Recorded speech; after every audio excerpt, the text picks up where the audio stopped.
যে শুনছেন, প্লিজ আমায় একটু হেল্প করেন। মেয়েলি কণ্ঠ শুনে পেছনে ফিরে তাকালো প্রীতম। রাত 2টা বাজে। এত রাতে একটা মেয়ে, তাও আবার কালো বোরখা, কালো হিজাব, হাত মোজা, পা মোজা পরা, হাতে বড়সড় একটা ব্যাগ। কিছুটা বিগড়ে গেল প্রীতম। কি হেল্প করবো আপনায়? আর এত রাতে একটা মেয়ে মানুষ রাস্তায় কেন এই বেশে? আমি অনেক বিপদে পড়ছি, প্লিজ কোথাও আজকে রাতটা থাকার ব্যবস্থা করে দেন। প্লিজ কান্না থামান, মানুষ দেখলে বাজে ভাববে। এত রাতে একটা ছেলের কাছে হেল্প চাচ্ছেন, আজব মেয়ে আপনি। বিপদে পড়লে মানুষ আজবই হয়ে যায়। আজব হন আর যাই হন, আমি আপনাকে কোথাও থাকার ব্যবস্থা করে দিব। বলেন। আপনার বাসায় আজ রাতটা থাকা যাবে? বিশ্বাস করেন, সকালে চলে যাব। এই মেয়ে, তোমার কমন সেন্স আছে? এত রাতে মেয়ে নিয়ে বাসায় গেলে আব্বু আম্মু আমার কুইকটা লবণ দিবে। আমায় কোনোভাবে হেল্প করা যায় না? হেল্প করতেছেন এত রাতে? বাসা থেকে বের হয়েছেন কেন? ঠিকানা কোথায় আপনার? বাসার ঠিকানা দেন, আমি বাসায় পৌঁছে দিই। বাসায় যাওয়ার হলে আর এত রাতে রাস্তায় থাকতাম না। আমার পরিবারে আপন কেউ নেই, সৎ মা বাবা নেই। তাহলে আমি হেল্প করতে পারবো না। হাঁটতে শুরু করলো প্রীতম। মনের ভেতর খচখচ করতে লাগলো। মেয়েটা হয়তো খুব বিপদে পড়েছে, নয়তো কি অপরিচিত কারোর কাছে এত অনুরোধ করে। এখন তো রাস্তায় বকাটেদের অভাব হবে না, যদি মেয়েটার কিছু হয়। এই ভেবে আবার পিছনে হাঁটতে লাগলো। আরে এখানেই তো ছিল মেয়েটা, কই গেল? আশেপাশে খুঁজতে লাগলো, দেখে মেয়েটা দেয়ালের আড়ালে বসে আছে। এই যে শুনছেন? আচমকা কারোর ডাক শুনে হকচকিয়ে ওঠে মেয়েটা, দেখে ওই ছেলেটা আবার আসছে। আপনি আবার কেন আসছেন? আপনার নিতে আসলাম। ইচ্ছে হলে আমার সাথে চলেন, রাতটা থেকে সকালে চলে এসেন। মেয়েটা কেঁদেই চলেছে। প্লিজ কান্না থামান, চলেন আমার সাথে। বিশ্বাস করেন, আমার মনে কোনো কুমতলব নেই। আমি সকালেই চলে আসব। আমি কি বলছি আপনার মনে কুমতলব আছে? হাঁটতে শুরু করলো দুজন। আমার ব্যাগটা একটু আপনার হাতে নেবেন? আজব মেয়ে তো আপনি, আপনার ব্যাগ টানাবেন আমায় দিয়ে? এভাবে বলছেন কেন? থাক, লাগবে না। হয়েছে, দেন আমার কাছে। ওরে বাবা, এত ওজন কেন ব্যাগ? এই, আপনি কি বাসা থেকে পালিয়ে আসছেন? হুম। কেন পালিয়েছেন? সে কখন থেকে কেঁদেই যাচ্ছেন। প্লিজ কান্না থামান। আমার মতো বিপদে থাকলে আপনিও কাঁদতেন। আমার সৎ মা আমার বিয়ে ঠিক করছে একজন বুড়ো মানুষের সাথে। ওনার 4টা বাচ্চা আছে, বউ আছে 2টা। পালিয়ে না আসলে ওই বুড়ো মানুষটার সাথে বিয়ে হয়ে যেত। পালিয়ে আসলেন, থাকবেন কোথায় সেটা ভাবেননি? আত্মীয় স্বজন কেউ আছে এখানে? আত্মীয় স্বজন থাকলে কি নির্লজ্জের মতো আপনার হেল্প চাইতাম? আজব মেয়ে তো আপনি, থাকা খাওয়ার জায়গা নেই অথচ বাসা থেকে পালিয়ে এসছেন। যাই হোক, সেটা আপনার ব্যাপার। নাম কি আপনার? ওম্মে আয়েশা নিঝুম। আপনার? সাদমান প্রীতম। আচ্ছা, আমি কি আপনার বাসায় থাকবো আজকে রাতে? বাসায় না তো জঙ্গলে থাকবেন?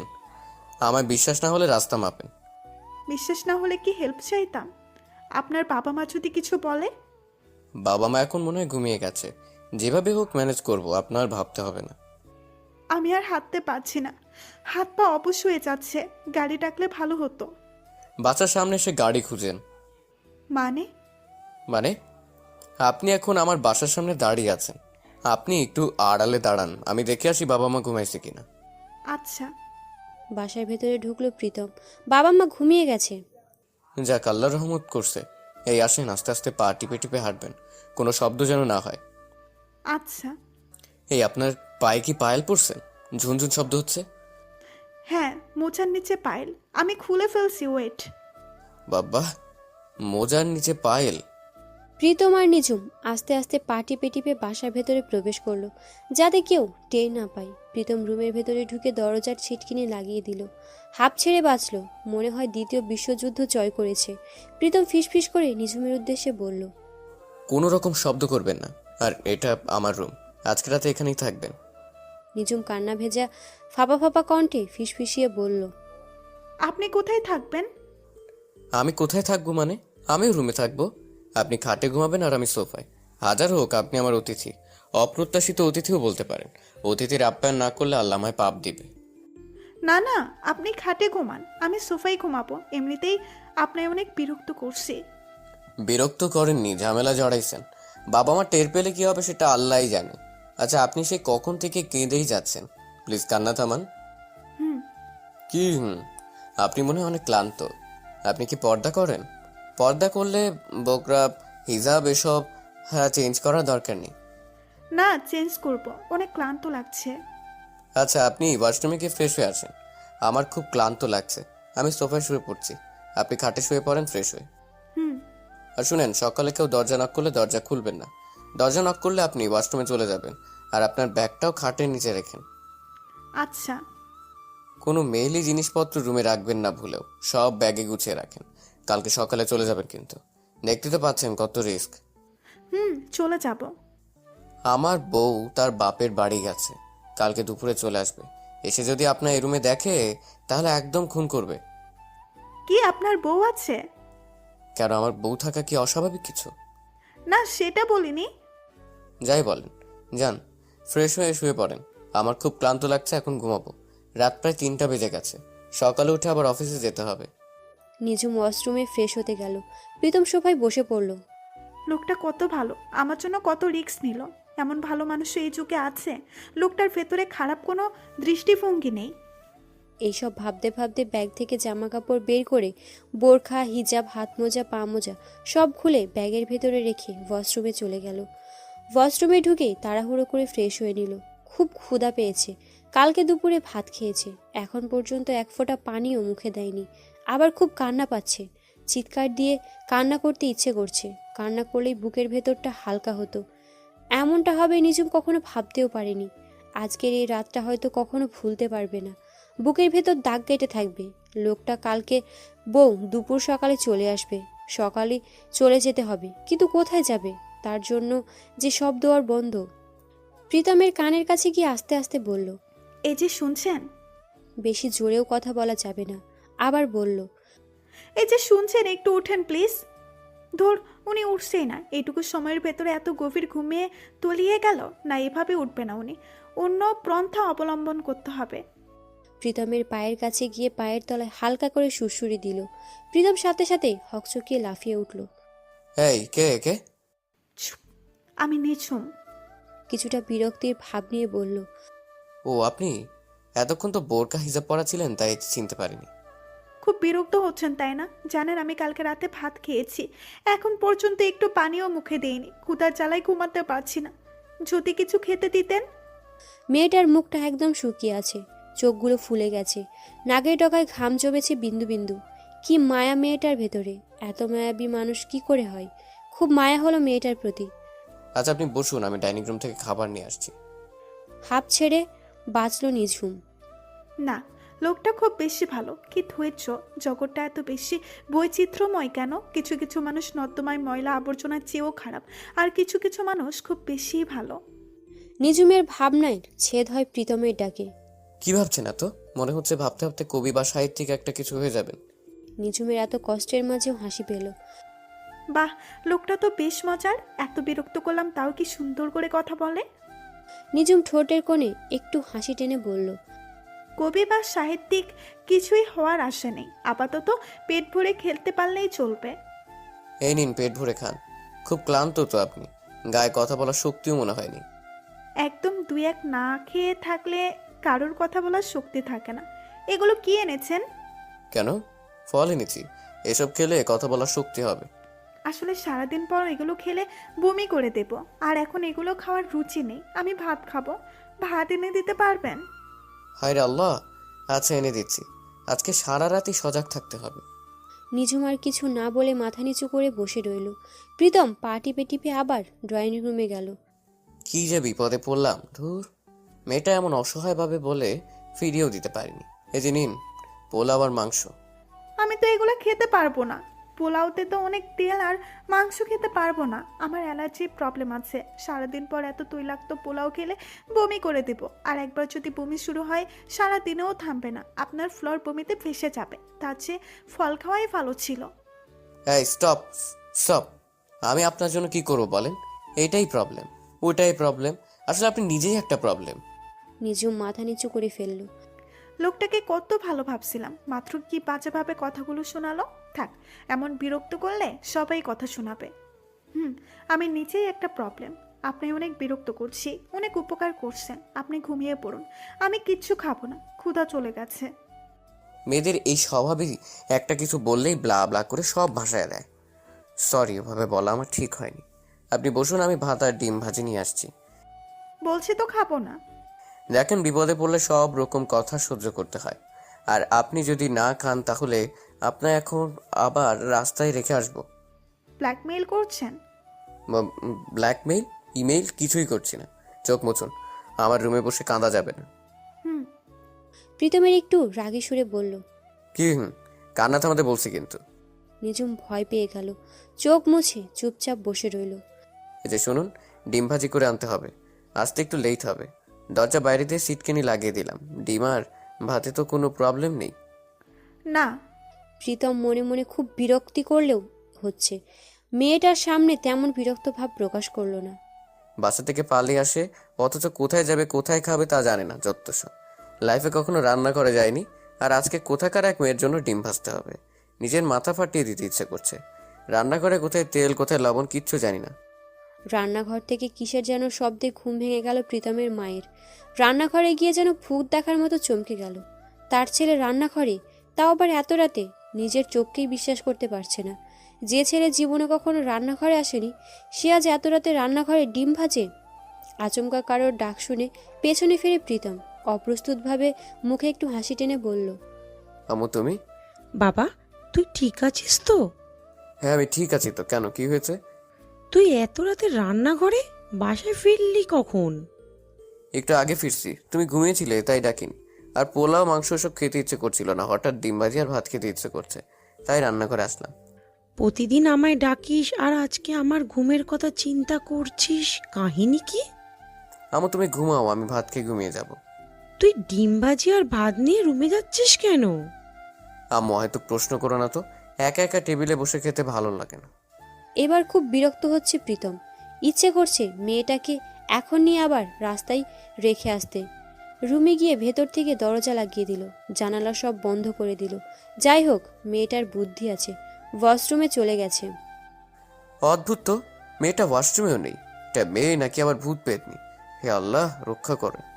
প্রীতমের চোখ গেল ব্যালকনির দিকে। নিঝুম ব্যালকনিতে দাঁড়িয়ে আছে, জ্যোৎস্না বিলাস করছে। জ্যোৎস্নার রাত নিঝুমের খুব ভালো লাগে। মেয়েটা আনমনে দাঁড়িয়ে কি ভাবে এত? আহ, উনি কি শান্তিতে জ্যোৎস্না বিলাস করছে। যাক আল্লাহ রক্ষা করছে, ভূত পেতনি কিছুই না। যে শুনছেন? হ্যাঁ, আপনার আম্মু সজাগ হয়েছে তাই না? প্রীতম একটু ব্যঙ্গ সুরে বলল। হ্যাঁ তাই, দেখলেন তো কত ডেঞ্জারাস আমার আম্মু। আপনার জন্য কতগুলো মিথ্যে কথা বলতে হলো। শুনলাম তো। আমার বউয়ের থেকেও ডেঞ্জারাস। কোনো রকম জানতে পারলে আপনায় তো খুন করবেই। আমারও রেহাই নেই, হাত পা ভেঙে আমায় চৌরাস্তার মোড়ে বসায় রাখবে। আমার শ্বশুর খুব পাওয়ারফুল মানুষ, এত চাপ আর নিতে পারছি না। নিঝুম এসবের কথায় কোনো উত্তর না দিয়ে বলল। দেন, ভাত দেন। হ্যাঁ এই নিন, খেয়ে আমায় উদ্ধার করেন। এই আপনি আবার কাঁদতেছেন? বললাম না আমার রুমে কান্নার নিয়ম নেই। আমার বউ যখন কান্না করে তখন পাশের রুমে পাঠিয়ে দিই আর বলি কান্নাকাটি শেষ করে রুমে এসো। নিঝুম ভাতের প্লেটে হাত দিয়ে বেলকনির ফ্লোরে হাঁটু ভাঁজ করে খেতে বসে পড়ল। এই যে মিস, কি করছেন এসব? আমার রুমে যথেষ্ট জায়গা আছে, টেবিল আছে। টেবিলে বসতে অ্যালার্জি থাকলে খাটে বসে খান। টেবিলে অ্যালার্জি মানে? না, আপনার তো সব কিছুতে অ্যালার্জি, তাই বললাম আর কি। নিঝুম আর কোনো কথার কান না দিয়ে ফ্লোরে বসেই খাওয়া শুরু করেছে। এমনভাবে খাচ্ছে মনে হয় 7 দিনের অনাহারী। এই আস্তে খান, গলায় ভাত আটকাবে তো। আপনি এত আনরোমান্টিক কেন? নিঝুমের এমন প্রশ্নে ভেবা জায়গা খেয়ে গেল প্রীতম। মানে? মানে আবার কি? লবণ ছাড়া ভাত খাই কিভাবে বলুন? আর যারা লবণ খায় না তারা আনরোমান্টিক। আমি লবণ খাই না আপনাকে বললো? আপনি লবণ খেলে আমার জন্যও লবণ নিয়ে আসতেন। তৈলাক্ত পোলাও খালি পেটে খাওয়া যায় না, মাংসে অ্যালার্জি, এগুলো সব জানেন। আর লবণ খাওয়া শরীরের জন্য ভালো না, এটা জানেন না? হ্যাঁ জানি, তরকারিতে পর্যাপ্ত পরিমাণ লবণ দেওয়া উচিত, যাতে ভাতে কাঁচা লবণ না খেতে হয়, কিন্তু আপনি তো ডিমের লবণই দেননি। প্রীতম খানিকটা লজ্জা পেল। ইস রে, সরি, আমি কখনো ডিম ভাজিনি তাই এত সব খেয়াল ছিল না। জীবনে প্রথম ডিম ভাজিতেই ফেল। কি ফেল মানে? ফেল মানে হলো ডিমটা ঠিক মতো ভাজতে পারেননি। হয়েছে হয়েছে, আপনার ভাগ্য ভালো যে আমি আপনার জন্য ডিম ভাজি করেছি। আল্লাহর কাছে শুকরিয়া আদায় করুন। একটু লবণ এনে দেবেন? আমি এখন ডাইনিং রুমে যেতে পারবো না, লবণ ছাড়াই খান কষ্ট করে। আচ্ছা, আপনি আনতে পারবেন না লবণ, তাই না? তাহলে আমি গিয়ে লবণ নিয়ে আসি। What nonsense! আপনি কি চান বলুন তো? আমি বাসা থেকে বের করে দিই, এটা চান? আমি এটা কখন চাইলাম? আমি তো জাস্ট লবণ চাইছি। ফাজলামি করেন? সুযোগ দিচ্ছেন? আজব, আমি কি সুযোগ দিলাম? আজব, আমি কি ফাজলামি করলাম? লবণ এনে দিবেন নাকি আমি যাব? বাহ, ভালোই ব্ল্যাকমেল করেন। প্রীতম আবার ড্রয়িং রুমে গেল। এত রাতে বারবার ডাইনিং রুমে রান্না করে দেখলে আম্মু আব্বু ভাববে আমি পাগল হয়ে গেছি। আর মেয়েটা কি বিচ্ছু, কি যে আজাইরা ঝামেলায় পড়লাম। প্রীতম আবার বিরক্ত হয়ে বলল, এ নিন লবণ। ভাত অর্ধেক খাওয়া হয়ে গেছে লবণ ছাড়া, বাকি অর্ধেক খেতে আবার লবণ লাগবে। জানি আপনি বিরক্ত হচ্ছেন, আপনি তো বললেন বিপদে পড়লে সবার সব রকম কথা সহ্য করতে হয়। বিপদে আপনি পড়েননি, বিপদে আমি পড়েছি, তাই আপনার সব রকম কথা সহ্য করছি। হতে পারে বিপদে যখন পড়ছেন তখন পুরোপুরিই পড়েন। পানি নিয়ে আসেন, আর এই অল্প ভাতে আমার পেট ভরে না। আরও ভাত নিয়ে আসুন, ডিম লাগবে না। এই কি শুরু করছেন আপনি? আমি কি সারা রাত রুম টু ডাইনিং রুমে ডিউটি করব? আমার কি দোষ? আপনি কি পানি ছাড়া ভাত খেতে পারেন নাকি? প্লিজ চুপ করুন। রাত 4টা বেজে গেছে, প্রায় সকালে কোনো রেস্টুরেন্টে থেকে খেয়ে নিন। এখন আর ভাত খেতে হবে না। প্রীতম রুমে গেল পানি আনতে। ধুর, জগে পানি নেই। এই যে পানি না খেয়ে পারবেন না? রুমে জগে পানি নেই, আমি আর ডাইনিং রুমে যেতে পারবো না। কী সব বলছেন? পানি ভাত সব লাগবে, আপনি যদি এনে দিতে না পারেন আমি গিয়ে আনবো। এই জন্যই মানুষের উপকার করতে নেই। রাস্তাই ভালো ছিল আপনার জন্য। দেখেন, আপনি আমায় যা বলেন আমি কিছু কেয়ার করব না, মাইন্ডও করব না, কারণ আমি বিপদে পড়ছি। আর আপনি না বললেন অতিথির আপ্যায়ন না করলে আল্লাহ পাপ দিবে। এটা কোন ধরনের আপ্যায়ন? যান যান, নিয়ে আসেন। কোন উটকো ঝামেলায় পড়লাম আবার। আর মেয়েটা কি ডেঞ্জারাস, রাস্তায় থেকে আনাটাই উচিত হয়নি। এই ভাত পানি নেন, সাথে লবণ আনছি। লবণে কমতি হলে আবার তো ডাইনিং রুমে যেতে হবে। এই তো বুঝছেন, ধন্যবাদ। আপনি আপনার ধন্যবাদ দিয়ে লবণ খান, আমি ঘুমাবো। প্লিজ আর ডাকবেন না। যথা আজ্ঞা, কিন্তু আপনার মোবাইলটা একটু দেন, একজনের কাছে ফোন দিব। আমার ফোনে ব্যালেন্স নেই। আমার ফোনেও ব্যালেন্স নেই। মিথ্যা বলেন না তো, দেন। প্রীতম বাধ্য হয়ে মোবাইলটা দিল। মেয়েটার কার নাম্বার যেন ফোন দিচ্ছে, কিন্তু বারবার মেয়েলি কণ্ঠ ভেসে আসছে। আপনার কাঙ্ক্ষিত নাম্বারে এই মুহূর্তে সংযোগ প্রদান করা সম্ভব হচ্ছে না। নিঝুমের ফোনটা আছাড় দিয়ে ভেঙে ফেলতে ইচ্ছে করছে। দুই চোখ দিয়ে আবার টপ টপ করে পানি পড়ছে। কার কাছে ফোন দিচ্ছেন? এত ফোনটা সুইচ অফ দেখাচ্ছে, তাও এত ট্রাই করে কি হবে? অনেক সময় কিছু হবে না জেনেও কিছু কিছু কাজ আমরা বারবার করি। হয়তো জানি এটা আদৌ সম্ভব না, কিন্তু মনটা কেন জানি মানতে চায় না। ব্রেন বারবার সায় দেয় আর একবার করার জন্য। এই যে ফোনটা সুইচ অফ, কখন অন হবে কিনা জানি না, কিন্তু মন বলে আর একটাবার ট্রাই কর, যদি অন হয় একবার। আপনার এই সাহিত্যিক কথাবার্তা আমার মাথার উপর দিয়ে যাচ্ছে। দয়া করে আমার ফোনটা দেন, ঘুমাবো। আর একটাবার ট্রাই করি প্লিজ। প্রীতম একটু হতাশ ভঙ্গিতে বলল, আচ্ছা করেন ট্রাই। আমি তো বিপদে পড়ছি, আপনার সব কথাই শুনতে হবে।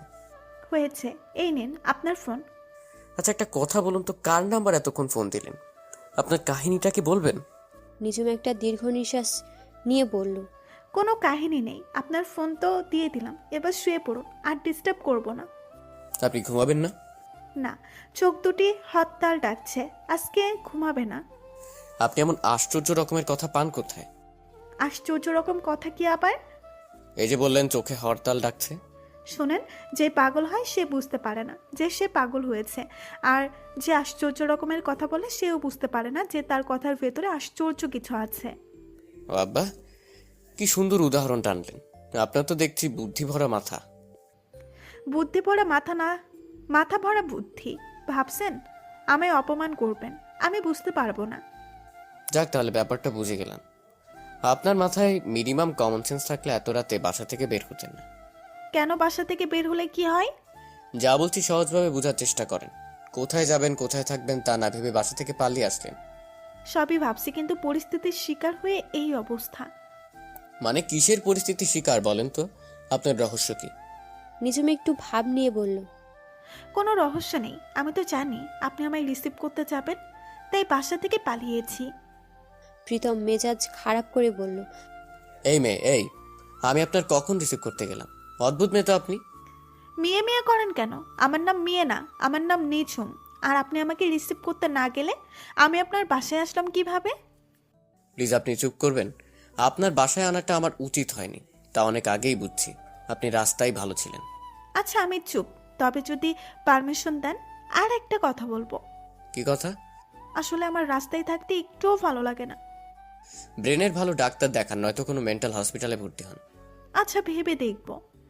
আমি ঘুমালাম, দয়া করে আমায় আর ডিস্টার্ব করবেন না। রাত প্রায় শেষ, এখন একটু ঘুমোতে দেন। প্রীতম সোফায় শুয়ে পড়লো, মনে মনে ভাবলো, আমি এত বোকা কেন?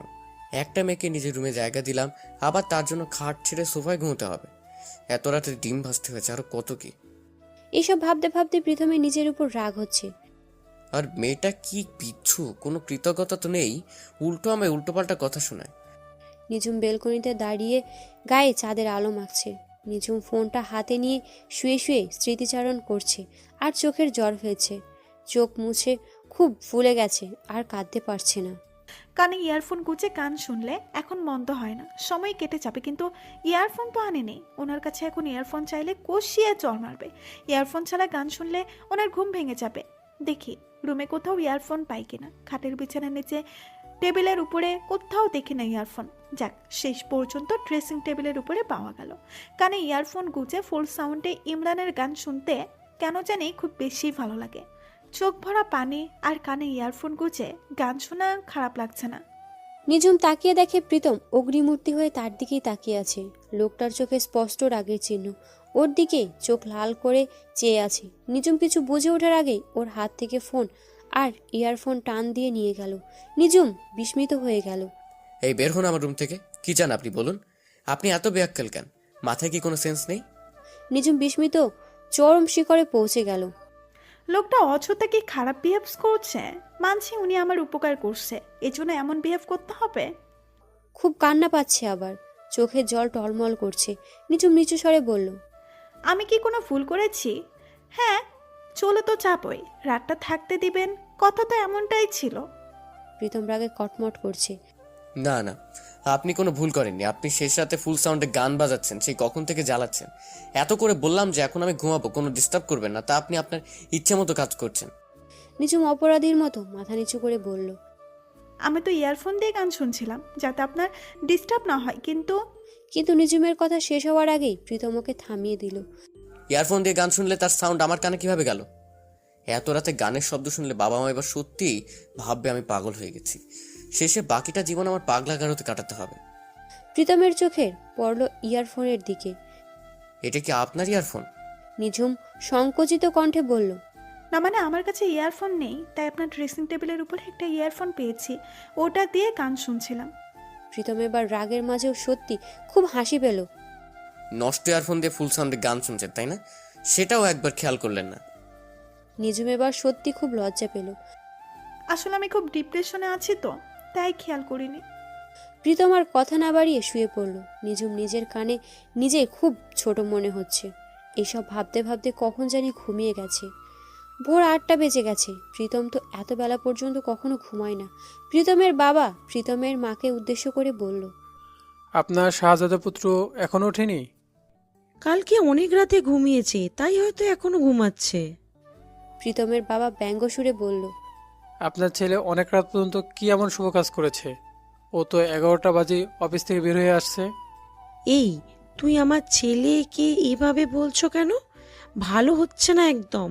হয়তো বন্ধু বান্ধবের সাথে কোথাও গিয়েছিল। অত রাতে বন্ধু বান্ধবের সাথে কিসের আড্ডা? দেখো প্রীতম, এখন আর ছোট নেই, ও এখন বড় হয়েছে। এখন ওর নিজস্ব স্বাধীনতা রয়েছে। দাও স্বাধীনতা, কোনো একদিন দেখবা অপকর্ম করে বসে আসছে। আমার ছেলের উপর আমার বিশ্বাস আস্থা সব আছে। আমার ছেলে কেমন তা আমি জানি। হয়েছে, চুপ করো। ওকে নাস্তা খেতে রাখো। আজকে একটু তাড়াতাড়ি অফিসে যেতে হবে, জরুরি একটা মিটিং আছে। আচ্ছা তুমি বসো, আমি ওকে ডেকে আনছি। দরজা নক করার শব্দে ঘুম ভেঙে গেল প্রীতমের। চোখ জ্বলছে খুব, মোটে উঠতে ইচ্ছে করছে না। দরজা নক করেই যাচ্ছে। কালকে রাতের কথা মনে পড়তে লাফিয়ে উঠল। মেয়েটা এখনো ঘুমাচ্ছে, কি করবো এখন? মা বাবা কি ভাববে এসব জানলে? কত কষ্ট পাবে। কেউ কি আমার এই আজগুবি কথা বিশ্বাস করবে? এই, মরার ঘুম ঘুমাচ্ছিস নাকি? কতক্ষণ ধরে দরজা লক করছি। প্রীতমের মাথায় এত কিছু আসছে না। কি করবে এখন? মেয়েটা সজাগ থাকলেও হতো, এখন তো ডাকাও যাবে না। কি উটকো বিপদে পড়ল। মা আমি আসতেছি, যাও তুমি। আরে তুই দরজা খোল আগে। আমি ফ্রেশ হয়ে আসতেছি, যাও তুমি। দরজা খুলতে তোর সমস্যা কি? দরজা খোল, তোর চাঁদ মুখখানা দেখি। প্রীতম খাটের কাছে গেল। মেয়েটা বেহুশের মতো ঘুমাচ্ছে, নড়াচড়া করছে না। হে আল্লাহ, মরে গেল না তো আবার? কি রে, কি হয়েছে? কি করছিস তুই বল তো? ধুর, আম্মু বা দরজা খোলার জন্য এত জোর করছে কেন? প্রতিদিন তো ডেকেই যায়। প্রীতম কোনো উপায় না পেয়ে নিঝুমের পায়ের তলায় সুড়সুড়ি দিল। মেয়েটা তাও সজাগ হচ্ছে না। সত্যি কি মরে গেল? নাকের কাছে হাত নিয়ে দেখি নিঃশ্বাস নিচ্ছে। যাক, বেঁচে আছে তাহলে। কপালে হাত দিয়ে দেখি গা জ্বরে পুড়ে যাচ্ছে। মেয়েটা মনে হয় সেন্সলেস হয়ে গেছে। মেয়েটাকে তো এই অবস্থায় ওয়াশরুমেও রাখা যাবে না। প্রীতম কোনো উপায় না পেয়ে সোজা কোলে করে খাটের নিচে শুইয়ে দিল। বিছানার চাদর ফ্লোরে ছোঁয়াচে করে দিল, তারপর দরজা খুলে দিল। এতক্ষণ কি করছিস? 10 মিনিট ধরে দরজার সামনে দাঁড়িয়ে আছি। প্রীতম ভয়ে রীতিমতো ঘামতে শুরু করলো।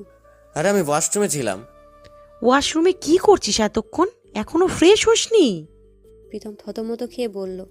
আম্মু এত জেরা করছো কেন? আমি কি এখন টয়লেটও যেতে পারবো না? তুই তো বললি ওয়াশরুমে গেছিস, আবার বলছিস টয়লেটে সমস্যা কি তোর? তোকে এমন অস্থির দেখাচ্ছে কেন? কালকে অনেক রাতে ঘুমাইছি, তাই খারাপ লাগছে। অনেক রাতে ঘুমাতে বলেছে কে তোকে? তুই নাকি 11টার সময় অফিস থেকে বের হয়েছিস। জানিস তো তোর বাবা কেমন, এত রাত পর্যন্ত বাইরে থাকা কি দরকার? জানি তো, বাবা খুব রাগী। তুমি যাও, আমি ফ্রেশ হয়ে আসছি। এত নার্ভাস দেখাচ্ছে কেন তোকে? আম্মু, তুমি ইদানিং বেশি কথা বলো। তুমি গিয়ে নাস্তা রেডি করো, আমি আসছি। নবাবজাদা, নাস্তা অনেক আগেই রেডি। শোন বাবা, আজকে অফিসে একটা জরুরি মিটিং আছে, তোকে একটু তাড়াতাড়ি যেতে হবে। সে না হয় যাবো। যাও তো তুমি এখন। তোর প্রবলেম কি বলতো? বারবার যেতে বলছিস কেন? আরে আমার আবার কিসের প্রবলেম? ধুর। প্রীতম রীতিমতো ঘামতে শুরু করলো। কপালে আজকে কি আছে কে জানে, আর মেয়েটাও মরার মতো ঘুমাচ্ছে। বললো যে সকালে চলে যাবে, তা এখনো ঘুম থেকে উঠে না। আল্লাহ যা করে বান্দার মঙ্গলের জন্য করে। এটা কেমন মঙ্গল? এই, তুই কি ভাবছিস এত? যা ফ্রেশ হ। এত বড় ছেলে, বিছানাটাও ঠিকভাবে গুছিয়ে রাখতে পারিস না। বালিশ একটা সোফায় আর একটা খাটে, বিছানার চাদর ফ্লোর পর্যন্ত ফেলে রেখেছিস। নিজের রুমটাও গুছিয়ে রাখতে পারিস না। প্রীতম জোরপূর্বক একটা হাসি দিয়ে বলল। কে বলছে আমি গুছাতে পারি না? তুমি যাও, দেখো 5 মিনিটের মধ্যে রুম পুরো ঝকঝকা ফকফকা করে ফেলবো। হয়েছে, তোর আর বকাঝকা ফকা ফকা করতে হবে না। তুই দ্রুত ফ্রেশ হয়ে খেয়ে অফিসে যা। বললাম না জরুরি মিটিং আছে, কানে যাচ্ছে না নাকি? আম্মু, এই বয়সে তোমার কাজ করা একদম ঠিক না। এখন রেস্ট নেওয়ার বয়স। তোমার গুছাতে হবে না, আমি গুছাচ্ছি। বাবা, আমার ছেলের মাথায় এত জ্ঞান হলো কবে থেকে? এতই যদি আমার কথা ভাবতি তাহলে বিয়েটা অন্তত করতি। আম্মু, বিয়েটি ওসব আমায় দিয়ে হবে না। ছ্যাঁকা খেয়ে দেবদাস হয়ে বসে আছিস। ওসব গুন্ডামি বাদ দে। মেয়েটা তো তোকে ছেড়ে দিয়ে এব্বি আছে। প্লিজ আম্মু, পুরনো কথা তুলো না। নিঝুমের কিছুটা হুঁশ ফেরে, চোখ পেলে ঠিক বুঝতে পারে না সে যে কোথায় আছে। রাতে তো খাটে ছিল না, কিছু ভাবতে পারছে না। প্রচণ্ড মাথা ব্যথা, শরীর জ্বরে পুড়ে যাচ্ছে। প্রীতম নিজেই বিছানা গুছাতে শুরু করলো। প্রীতমের মা প্রীতমকে উদ্দেশ্য করে বলল। বাহ, আমার ছেলেটা তো দেখি খুব লক্ষ্মী হয়ে গেছে। প্রীতম বিড়বিড় করে বলল। এমন সিচুয়েশনে সবাই লক্ষ্মী হয়। কি বলছিস বিড়বিড়িয়ে? কই কিছু না। নাস্তার টেবিলে বসে ওয়েট করছে প্রীতমের মা। ছেলেকে ডাকতে গিয়ে নিজেই নিখোঁজ হয়ে গেছে। এদের আর সময় জ্ঞান হলো না। শেষ পর্যন্ত মা ছেলেকে আমাকে ডাকতে যেতে হবে। তোমাদের প্রবলেমটা কি বলো তো? ছেলেকে ডাকতে এসে নিজেই নিখোঁজ হয়ে গেলে। আজকে তাড়াতাড়ি অফিস যেতে হবে, আর তোমরা মা ছেলে গল্প শুরু করলা। আব্বু ঠিক বলছো। আম্মু এসে গল্প জুড়ে দিছে। সে কখন থেকে বলছি তুমি যাও, আমি ফ্রেশে আসছি। তা আম্মু আমার কথা শুনলেই গল্প করেই যাচ্ছে। আমি গল্প শুরু করছি? আমি তো তোকে সেই কখন থেকে ফ্রেশ হয়ে নাস্তা খেয়ে বলছি, তুই তো বিছানা গুছাচ্ছিস। দেখলা তোমার ছেলে হুদাই আমায় দোষ দিল। আমি কি বললাম? যেমন মা তেমন ছেলে। বাবা আর ছেলে মিলে ভালোই আমার দোষ দিচ্ছিস, আর কখনো যদি তোর হয়ে সুপারিশ করছি। এই চুপ করো, চলো, ও ফ্রেশ হয়ে আসবে। তুমি এখানে থাকলে মা ছেলে ঝগড়া ছাড়া আর কিছু হবে না। প্রীতম মনে মনে ওর বাবাকে অসংখ্য ধন্যবাদ দিল। বাবা ঠিক সময় এসে রক্ষা করছে। হাফ ছেড়ে বাঁচলাম, কিন্তু এই মেয়েটাকে নিয়ে কি করব? এ কোন বিপদে পড়লাম। ভাবলাম রাত পোহালেই মেয়েটা চলে যাবে, কিন্তু এখন মেয়েটা জ্বরে অসুস্থ হয়ে পড়ে আছে। প্রীতম দরজা লাগিয়ে খাটের নিচে তাকিয়ে দেখে মেয়েটা এখনো সেইভাবেই আছে। এখনো হুঁশ ফেরেনি। মেয়েটার তো হুঁশই নেই। এখন কি করব আমি? অফিসেও যেতে হবে, আর ডাক্তারের কাছে কিভাবে নিব? বাসায় ডাক্তার আনা যাবে না। মেয়েটাকে রুমে রেখে অফিসে যাব কিভাবে? জ্বরে শরীর পুড়ে যাচ্ছে, ফ্লোরে আরো ঠান্ডা লাগবে। প্রীতম ব্যালকনিতে একটা চাদর বিছিয়ে নিঝুমকে খাটের নিচ থেকে বের করলো। পাজা কোলে নিয়ে বেলকনির চাদরের উপর শুইয়ে দিল। মেয়েটার ওয়েট বেশি হলে 37-38 কেজি হবে, হাইট 5 ফিট হবে মনে হয়। মেয়েটা কিসে পড়ে, ঠিকানা কোথায়, কিছুই জানা হলো না। এমনও হুঁশ ফিরছে না কেন? রুমে জ্বরের ওষুধ আছে, হুঁশ না ফিরলে কিভাবে খাওয়াবো? মেয়েটার নাক মুখ সব ফুলে গেছে কান্না করতে করতে। কোথাও যাওয়ার জায়গা নেই, এই অবস্থায় চলে যেতে বলাটা ঠিক হবে না। এত পিচ্ছে একটা মেয়ে, কি সাহস! কোথায় যাবে, কি করবে কিছু জানে না, অথচ বাসা থেকে পালিয়ে আসছে। রাতে হয়তো খুব খারাপ ব্যবহার করে ফেলছে। ড্রয়িং রুম থেকে মায়ের ডাকের শব্দ পেয়ে তাড়াহুড়ো করে ফ্রেশ হয়ে নাস্তা খেতে গেল। এই তোর তাড়াতাড়ি ফ্রেশ হওয়া? তোমরা এখনো খাওয়া শুরু করনি? তোকে রেখে কখনো খেয়েছি নাকি? আমি কি বলছি খেয়েছো আমায় রেখে? আম্মু, আমি নাস্তা নিয়ে যাই রুমে, বসে খাবো। নাস্তা বেশি করে দিও। প্রীতমের মা অবাক হয়ে বলল, নাস্তা রুমে বসে খাবি কেন? জোর করেও তো বেশি করে খাওয়ানো যায় না, আর আজকে বেশি নাস্তা চাইছিস? ও আম্মু, অফিসের একটা ফাইল রেডি করতে হবে, কালকে রাতে রেডি করতে পারিনি। খেতে খেতে ফাইলটা রেডি করে ফেলবো। কালকে অত রাতে খেতে ইচ্ছে করেনি, তাই খাইনি, শুধু একটা ডিম খেয়েছি, ক্ষুধা লাগছে তো। প্রীতমের বাবা প্রীতমকে উদ্দেশ্য করে বলল, যা, তুই ফাইল রেডি কর, নাস্তা রুমে নিয়ে যা। তোর মা তো সবসময় 2 লাইন বেশি বোঝে। কি? আমি 2 লাইন বেশি বুঝি? না, তুমি 2 লাইন কম বোঝো। এখন চুপচাপ খাও, খাওয়ার সময় বেশি কথা বলতে নেই। প্রীতমের নাস্তা নিয়ে রুমে চলে আসলো। রুমের দরজা জানলা সব আটকে দিল। তারপর বেলকনিতে গেল, গিয়ে দেখে মেয়েটা এখনো জ্ঞান ফেরেনি। প্রীতম খুব টেনশনে পড়ে গেল। প্রীতম নিঝুমের পাশে বসে আবার নাকের কাছে হাত নিল। না, মেয়েটা শ্বাস নিচ্ছে, ডাক্তারের কাছে নিয়ে যাওয়ারও উপায় নেই। কপালে হাত দিয়ে দেখে জ্বরটাও কমেনি, বরং আগের চেয়ে বেড়েছে মনে হচ্ছে। কি নিষ্পাপ দেখাচ্ছে ওর মুখটা। পৃথিবীর সমস্ত মায়া, মুগ্ধতা, স্নিগ্ধতা যেন ওর মুখে নড়াচড়াও করছে না। বারান্দা থেকে দড়ি বেয়ে নিচে নামা যাবে, ওই পাশের বিল্ডিং বেয়ে আবার এখানে আসা যাবে, কিন্তু ডাক্তার কি বিল্ডিং বেয়ে রোগী দেখতে আসবে? ধুর, কি সব ছেলে মানুষই ভাবনা ভাবছি। প্রীতমের হাতে একটু পানি নিয়ে নিঝুমের নাকে মুখে ছিটিয়ে দিল, তাও জ্ঞান ফিরছে না। আবার হাতে পানি নিয়ে মাথায় দিল একটু। এই তো মেয়েটা চোখ খুলেছে। প্রীতমের সত্যিকারের একটা ভাবনা ঘুচল। যাই হোক, জ্ঞান তো ফিরেছে। প্রীতম কিছু বুঝে ওঠার আগেই নিঝুম ওকে চাপটে জড়িয়ে ধরল। প্রীতম কি করবে বুঝতে পারছে না। এইটুকু মেয়ে এত শক্তি কোথায় পায়? প্রীতম চাইলেও নিজেকে ছাড়িয়ে নিতে পারল না। নিঝুম ওর পায়ের সমস্ত শক্তি দিয়ে ওকে জড়ায় রাখছে। প্রীতমের বুকে মুখ গুজে বাচ্চাদের মতো ডুকরে কেঁদে উঠল নিঝুম। প্রীতম বুঝতে পারল মেয়েটা জ্বরের ঘরে এমন করছে। তুমি আমার সাথে এমনটা কেন করলে? আমায় কেন ঠকালে? এতটা প্রতারণা করতে পারলে আমার সাথে? একবারও ভাবলে না আমার কি হবে? তোমার জন্য ফ্যামিলির প্রত্যেকটা মানুষকে কষ্ট দিছি, কেউ আমায় বুঝলো না, তুমিও আমায় বুঝলে না। এমনটা তো কথা ছিল না। তোমায় পাওয়ার জন্য সব হারালাম, কিন্তু তবুও তোমায় পেলাম না। এইসব বলতে বলতে নিঝুম প্রীতমের বুকে এলো পাথারি কিলঘুষি দিতে লাগলো। প্রীতম ভ্যাবাচাকা খেয়ে গেল। এবার নিশ্চিত হলো জ্বরের ঘরে আবোল তাবোল বকছে।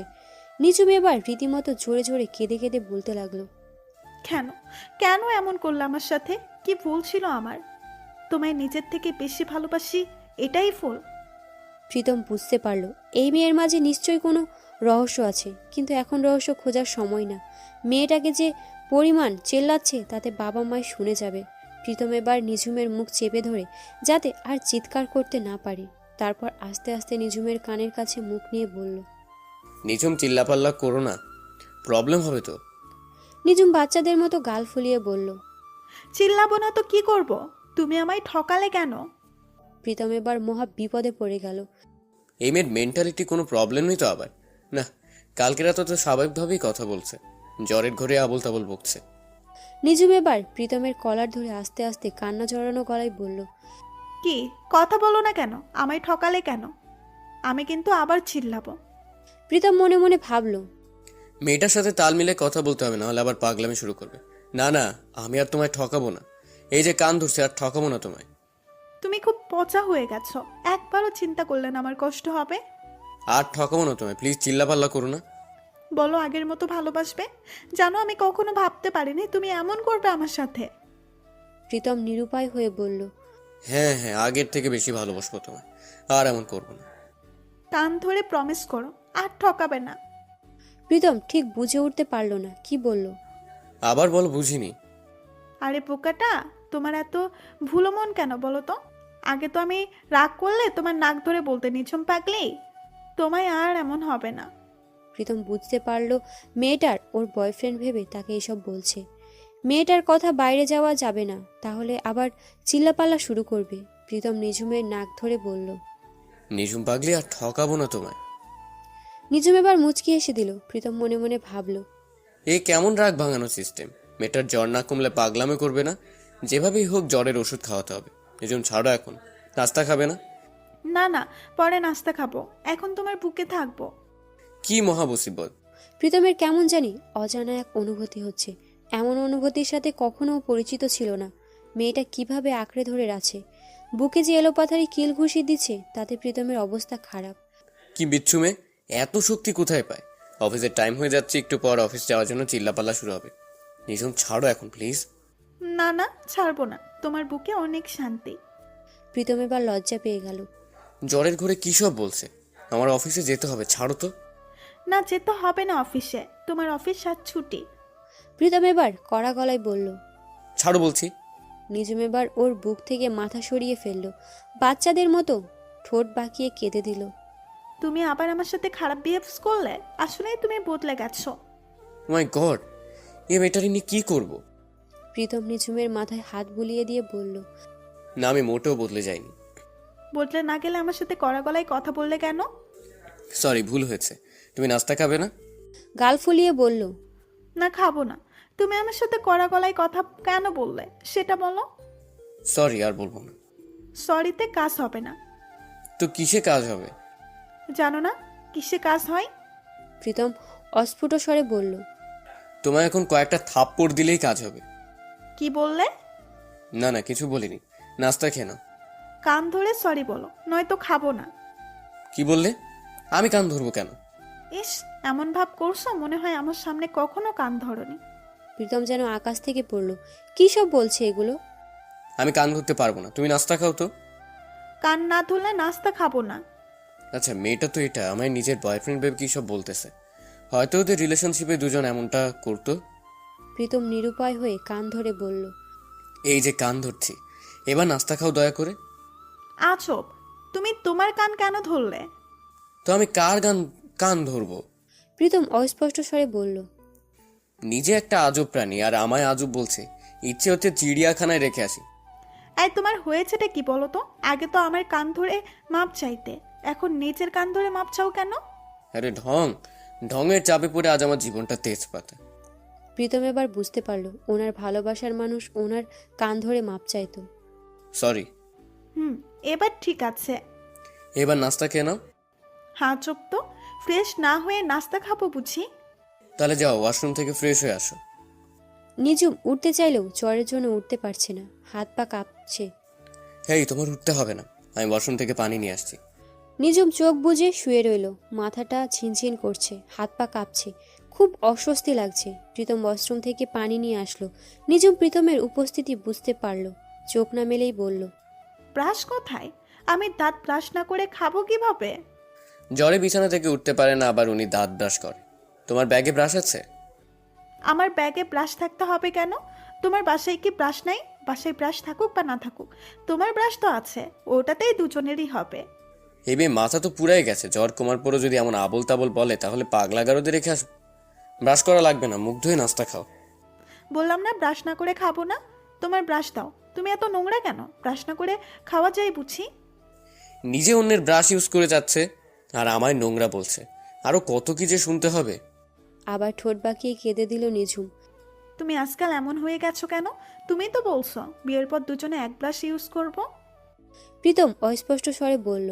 বাহ, থু, কি বলে এই মেয়েটা? আরে বইন, আমি তোর বয়ফ্রেন্ড না, একটু বোঝার চেষ্টা কর।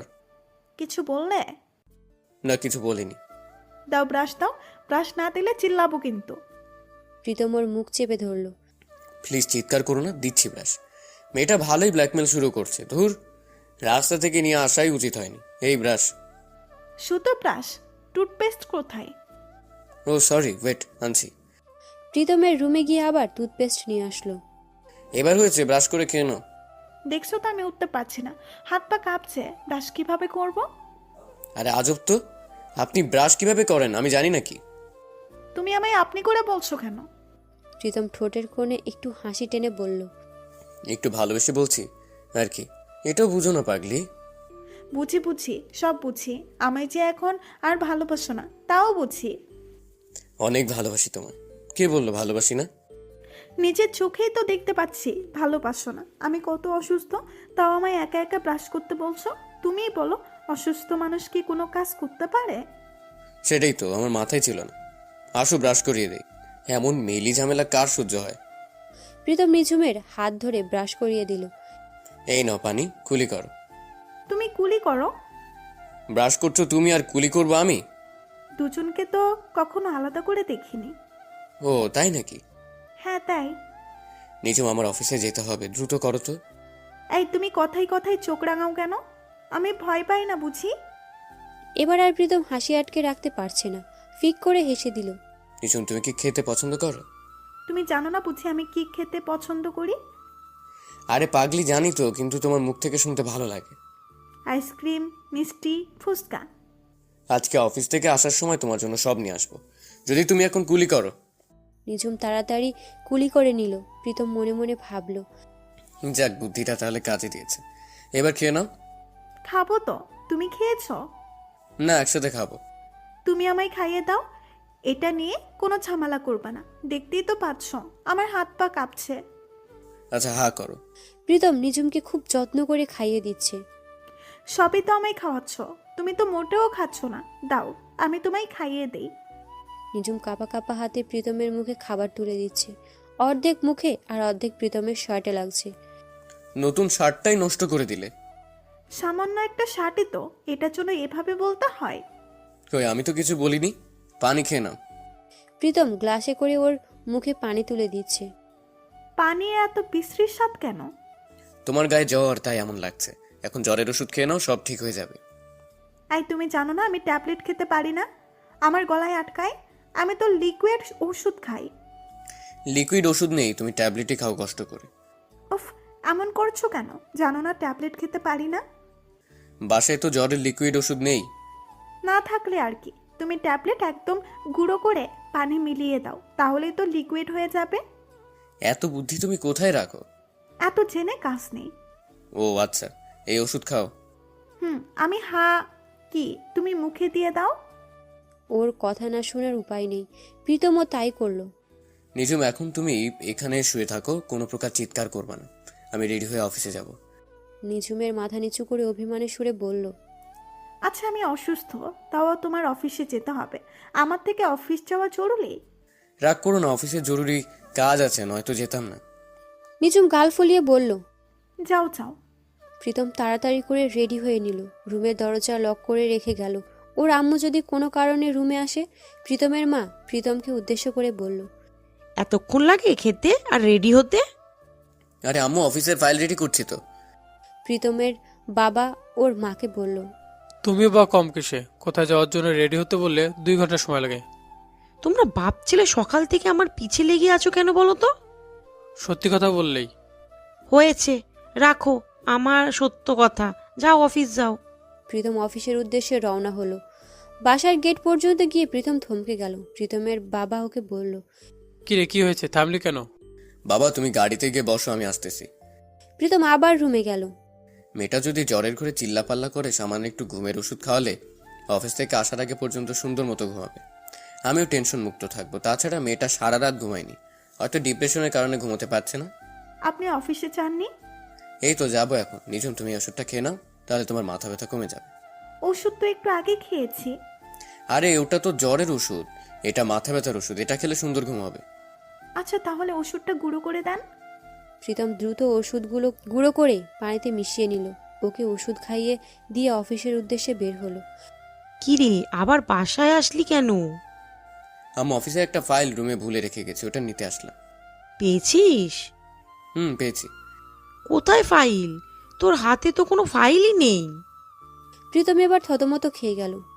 আসলে ফাইল আমি কালকে অফিসে রেখে আসছি, যে সেটা মনে হয়। ভাবছি রুমে আছে এখন। কি উল্টাপাল্টা কি বকছিস? একবার বলছিস রুমে আর একবার বলছিস অফিসে। আমার এত কথা পেঁচাও কেন বলো তো?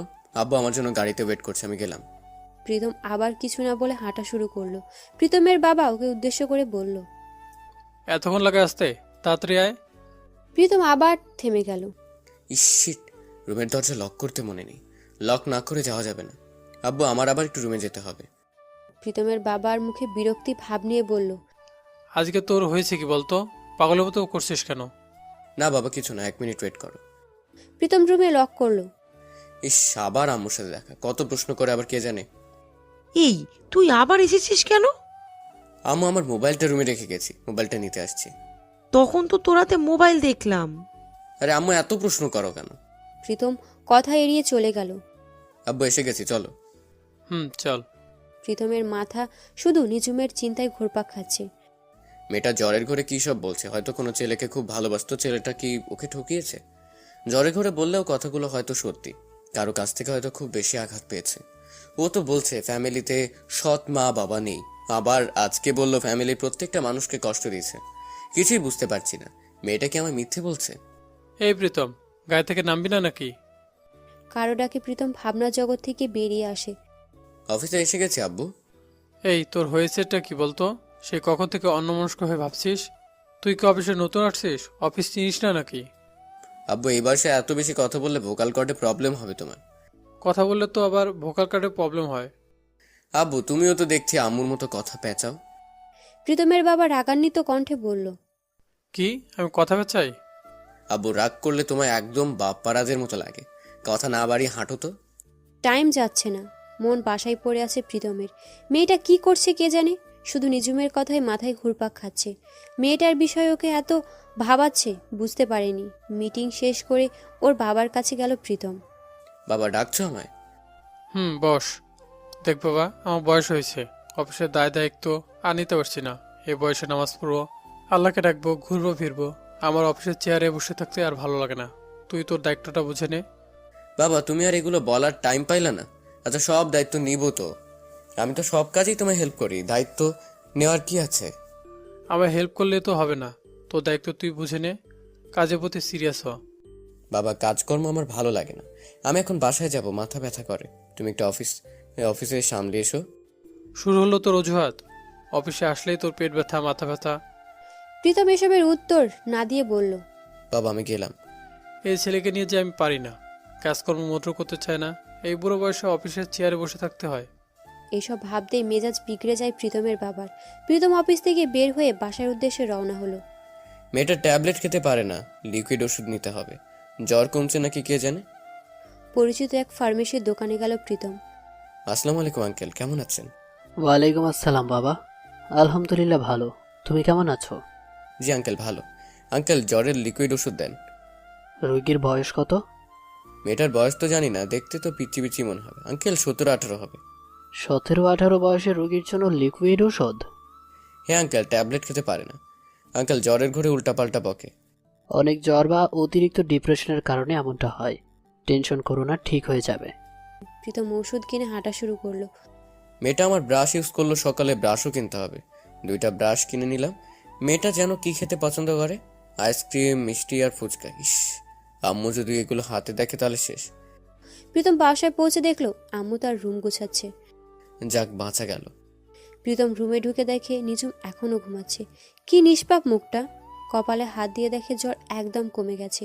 মেয়েটা এখনো উল্টোপাল্টা বলবে সকালের মতো, নাকি সকালের কথা ওর মনেই নেই। সকালে মেয়েটার পাগলামিগুলো কেন যেন বেশ ভালোই লেগেছে প্রীতমের কাছে। কানের কাছে গিয়ে ডাক দিল।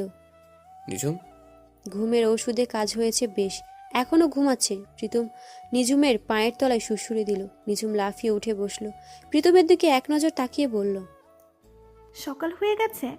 প্রীতম অবাক হয়ে গেল। সারা সকাল কি পাগলামি করে, এখন জিজ্ঞেস করছে সকাল কি হয়েছে কিনা। না, সকাল হয়নি, দুপুর হয়েছে। দুপুর 12টা বাজে। আমি তো খাটে ছিলাম, এখানে কিভাবে আসলাম? আমি নিয়ে আসছি। হতবম্ব হয়ে জিজ্ঞেস করলো, আপনি আমায় কোলে করে এখানে আনছেন? শুধু এখানে এনেছি, খাটের নিচে ঢুকালাম, সেখান থেকে বের করলাম, আমার ব্রাশ ইউজ করলে খাইয়ে দিলাম, আরো কত কি। উনি এখন জিজ্ঞেস করছে কোলে নিয়েছি কিনা। নিঝুমের প্রশ্নের কি জবাব দেওয়া উচিত প্রীতম বুঝতে পারল না। রুমে আম্মু আসছে, তাই এখানে নিয়ে আসছি। আচ্ছা, আপনি বলেন, আপনাকে কি এখানে টেনে হিচড়ে নিয়ে আসা উচিত ছিল? না, তা বলি নাই। একটু দমে গিয়ে এলো নিঝুম। প্রীতম আবার বলতে শুরু করলো, আপনি তো জ্বরের ঘরে বেহুশ হয়েছিলেন, কিসব আবল তাবল বকছেন। নিঝুম এবার ভয় পেয়ে গেল। খুব বেশি উল্টোপাল্টা বলে ফেলেনি তো? কি বলছি আমি? আসলে জ্বরে আসলে অনেক আবল তাবল বলি, কিন্তু পরে মনে থাকে না। সত্যি কি আপনার মনে নেই? সরি, আমার মনে নেই। এই আপনার ব্রাশ, ওষুধ আর পছন্দের খাবার। মানে? মানে সকালে তো আপনি আমার ব্রাশ ইউজ করলেন, ট্যাবলেট খেতে পারেন না তাই লিকুইড ওষুধ নিয়ে আসছি, আর আইসক্রিম, ফুচকা, মিষ্টি খেয়ে চেয়েছেন তাই এসব নিয়ে আসছি। আর কি কি বলছি আমি? আমি কি সব মুখস্থ করে রেখেছি নাকি? ছি, আমি আপনার ব্রাশ ইউজ করছি আর আপনিও বা কেমন আপনার ব্রাশ আমায় দিলেন? আজব, আপনিই তো জিদ ধরে বসেছিলেন। নিঝুম এবার অনুরোধের সুরে বলল, প্লিজ বলুন না, উল্টাপাল্টা কিছু বলছি? মেয়েটা ওসব বলে লাভ নেই, লজ্জা পাবে, আনইজি ফিল করবে। না, কেমন কিছু বলেননি। একটা সত্যি কথা বলুন তো, আপনি বাসা থেকে কেন আসছেন? আজব, আপনার মিথ্যে বলে কি আমার কোনো বেনিফিট আছে? প্রীতম একটু ভেবে বলল, না তো, কিন্তু আপনি কিছু একটা লুকোচ্ছেন। আজব, আমি আপনার কাছ থেকে কি লুকাবো কেন? আর কি কোনো সুবিধা আছে তাতে? তা তো নেই। আমার বউ বিকেলে চলে আসবে, আপনি কখন যাবেন? আপনার বউ না দুপুরে আসে? আপনি জ্বরে বেহুশ হয়েছিলেন তাই বিকেলে আসতে বলছি। আপনি অযথা মিথ্যে কেন বলছেন? আপনার তো বউই নেই, আমায় তাড়ানোর জন্য মিথ্যে বলতে হবে না। আজব, আপনার কে বললো আমার বউ নেই? আমায় কি বোকা ভাবেন?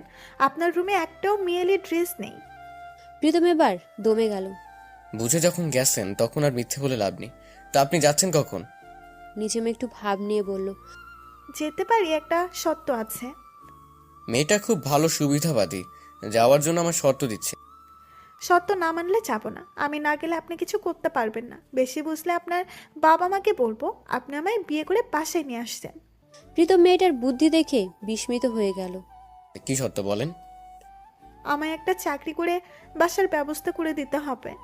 চাকরি না হয় আমার অফিসে দিলাম, বাসা কোথায় পাবো? কোথায় পান সেটা আপনার ব্যাপার।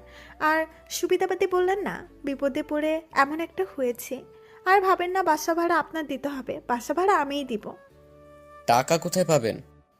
গহনা বিক্রি করব। শোনেন, বাসা জোগাড় করা আমার জন্য কোনো ব্যাপার না, কিন্তু আপনি একা একটা মেয়ে থাকবেন, ব্যাপার হলো সেটা। সবার তো আর নজর ভালো না। সবার নজর আপনার মতো হলে ভালো হতো। প্রশংসা করলেন?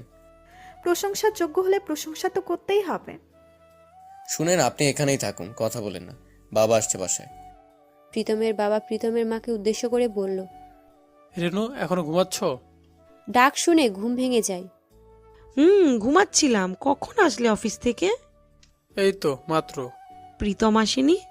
আপনার গুণধর ছেলে কথা আর বলবেন না, সে অনেক আগেই চলে আসছে, তা নাকি মাথা ব্যথা শুরু করেছে। ছেলে যখন ভালো কাজ করে তখন তোমার ছেলে, আর এখন আমার ছেলে, তাই না? ও তো এখনো বাসায় আসেনি। এখনো বাসায় আসেনি? দরজার কাছে থেকে প্রীতম বলে, আব্বা, আমি অফিস থেকে সোজা বাসায় চলে আসছি, এসে দেখি আম্মু ঘুমাচ্ছে, তাই আর ডাকিনি। আগে তো কোনো জায়গায় থেকে বাসায় আসলে পুরো বাসার মানুষ চিল্লাপাল্লা করে এক করতি। আজব, আমি মাথা ব্যথা নিয়ে চিল্লাবো নাকি? মাথা ব্যথা কমেছে তোর? হ্যাঁ আম্মু, কমছে, ওষুধ খেয়েছি। গোসল দিয়ে খেতে আয়। প্রীতমের বাবাকে উদ্দেশ্য করে বলল, তুমিও গোসল দাও, অনেক ক্লান্ত দেখাচ্ছে তোমায়।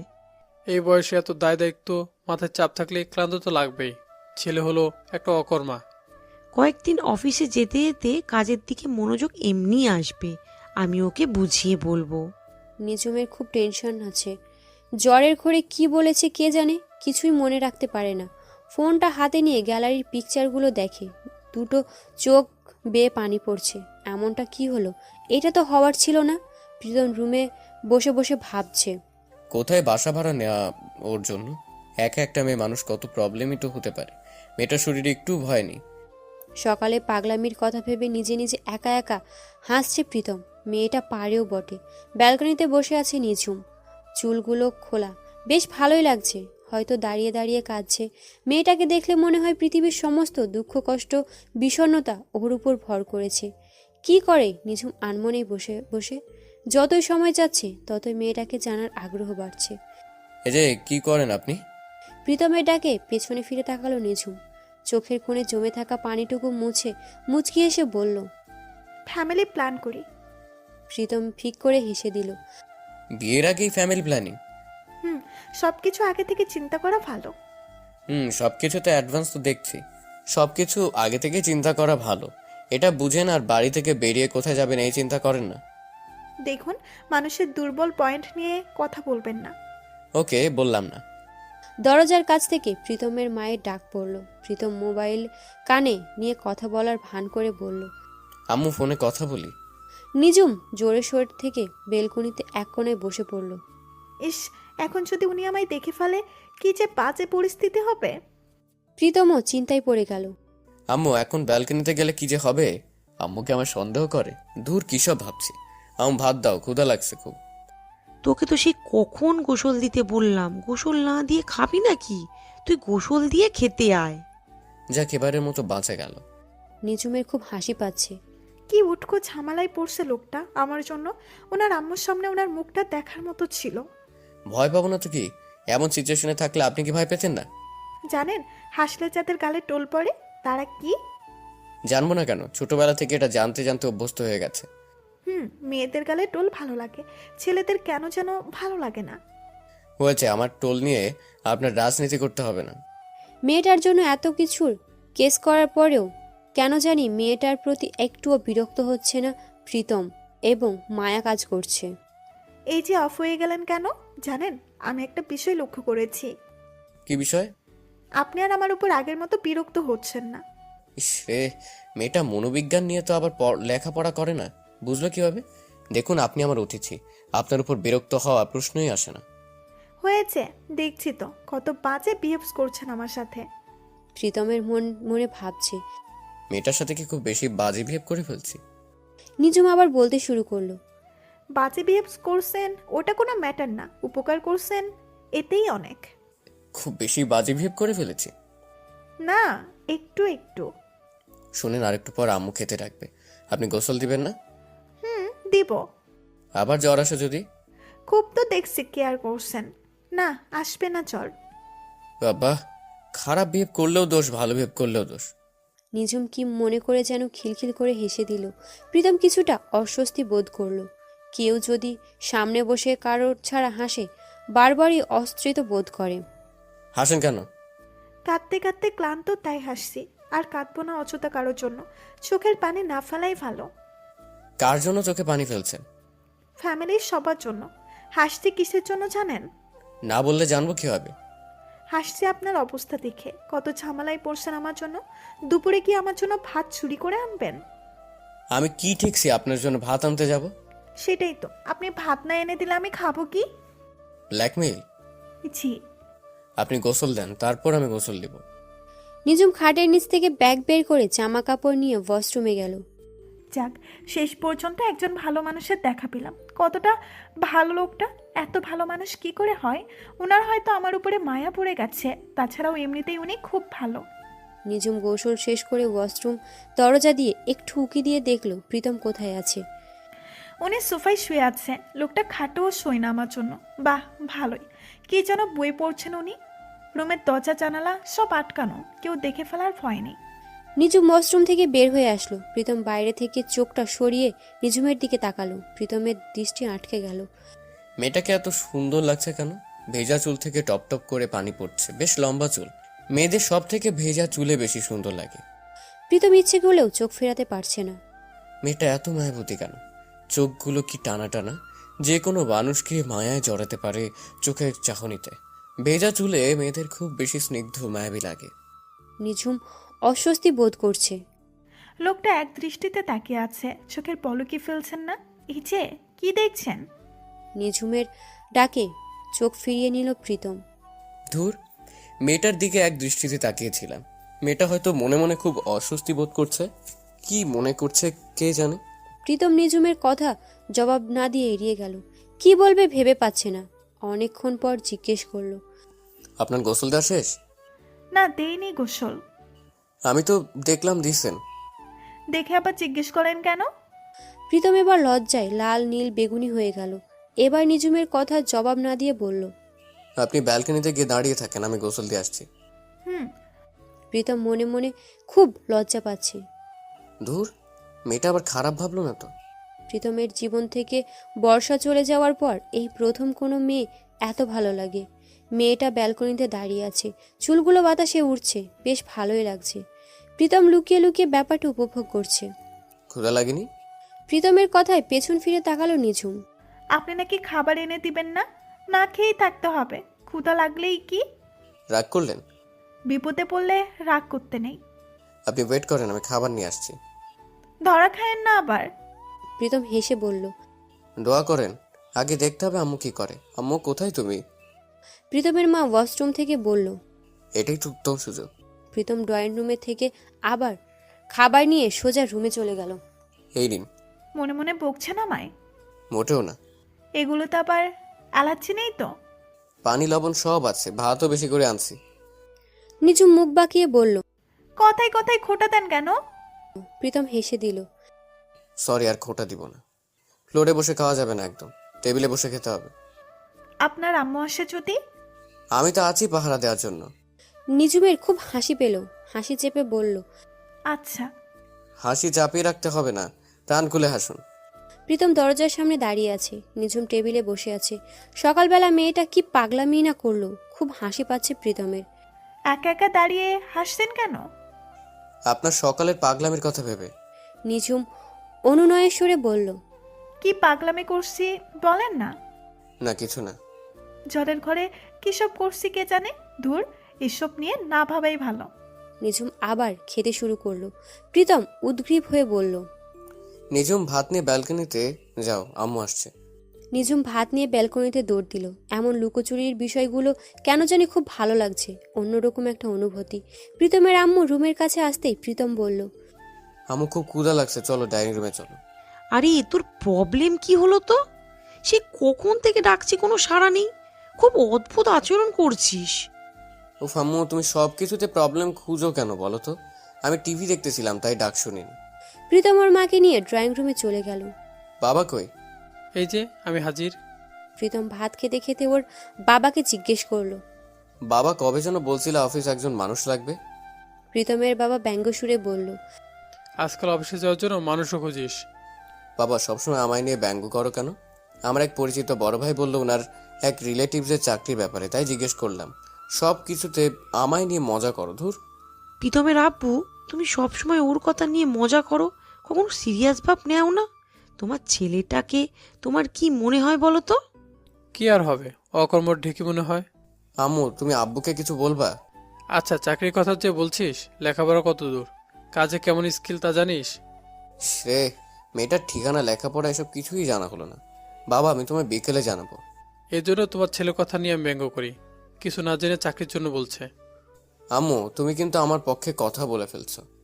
প্রীতমের মা বাবা দুজনেই হেসে দিল। তোর হয়ে কথা বলা তোর আম্মুর স্বভাব, তাই হয়তো মুখ ফসকে বের হয়ে গেছে।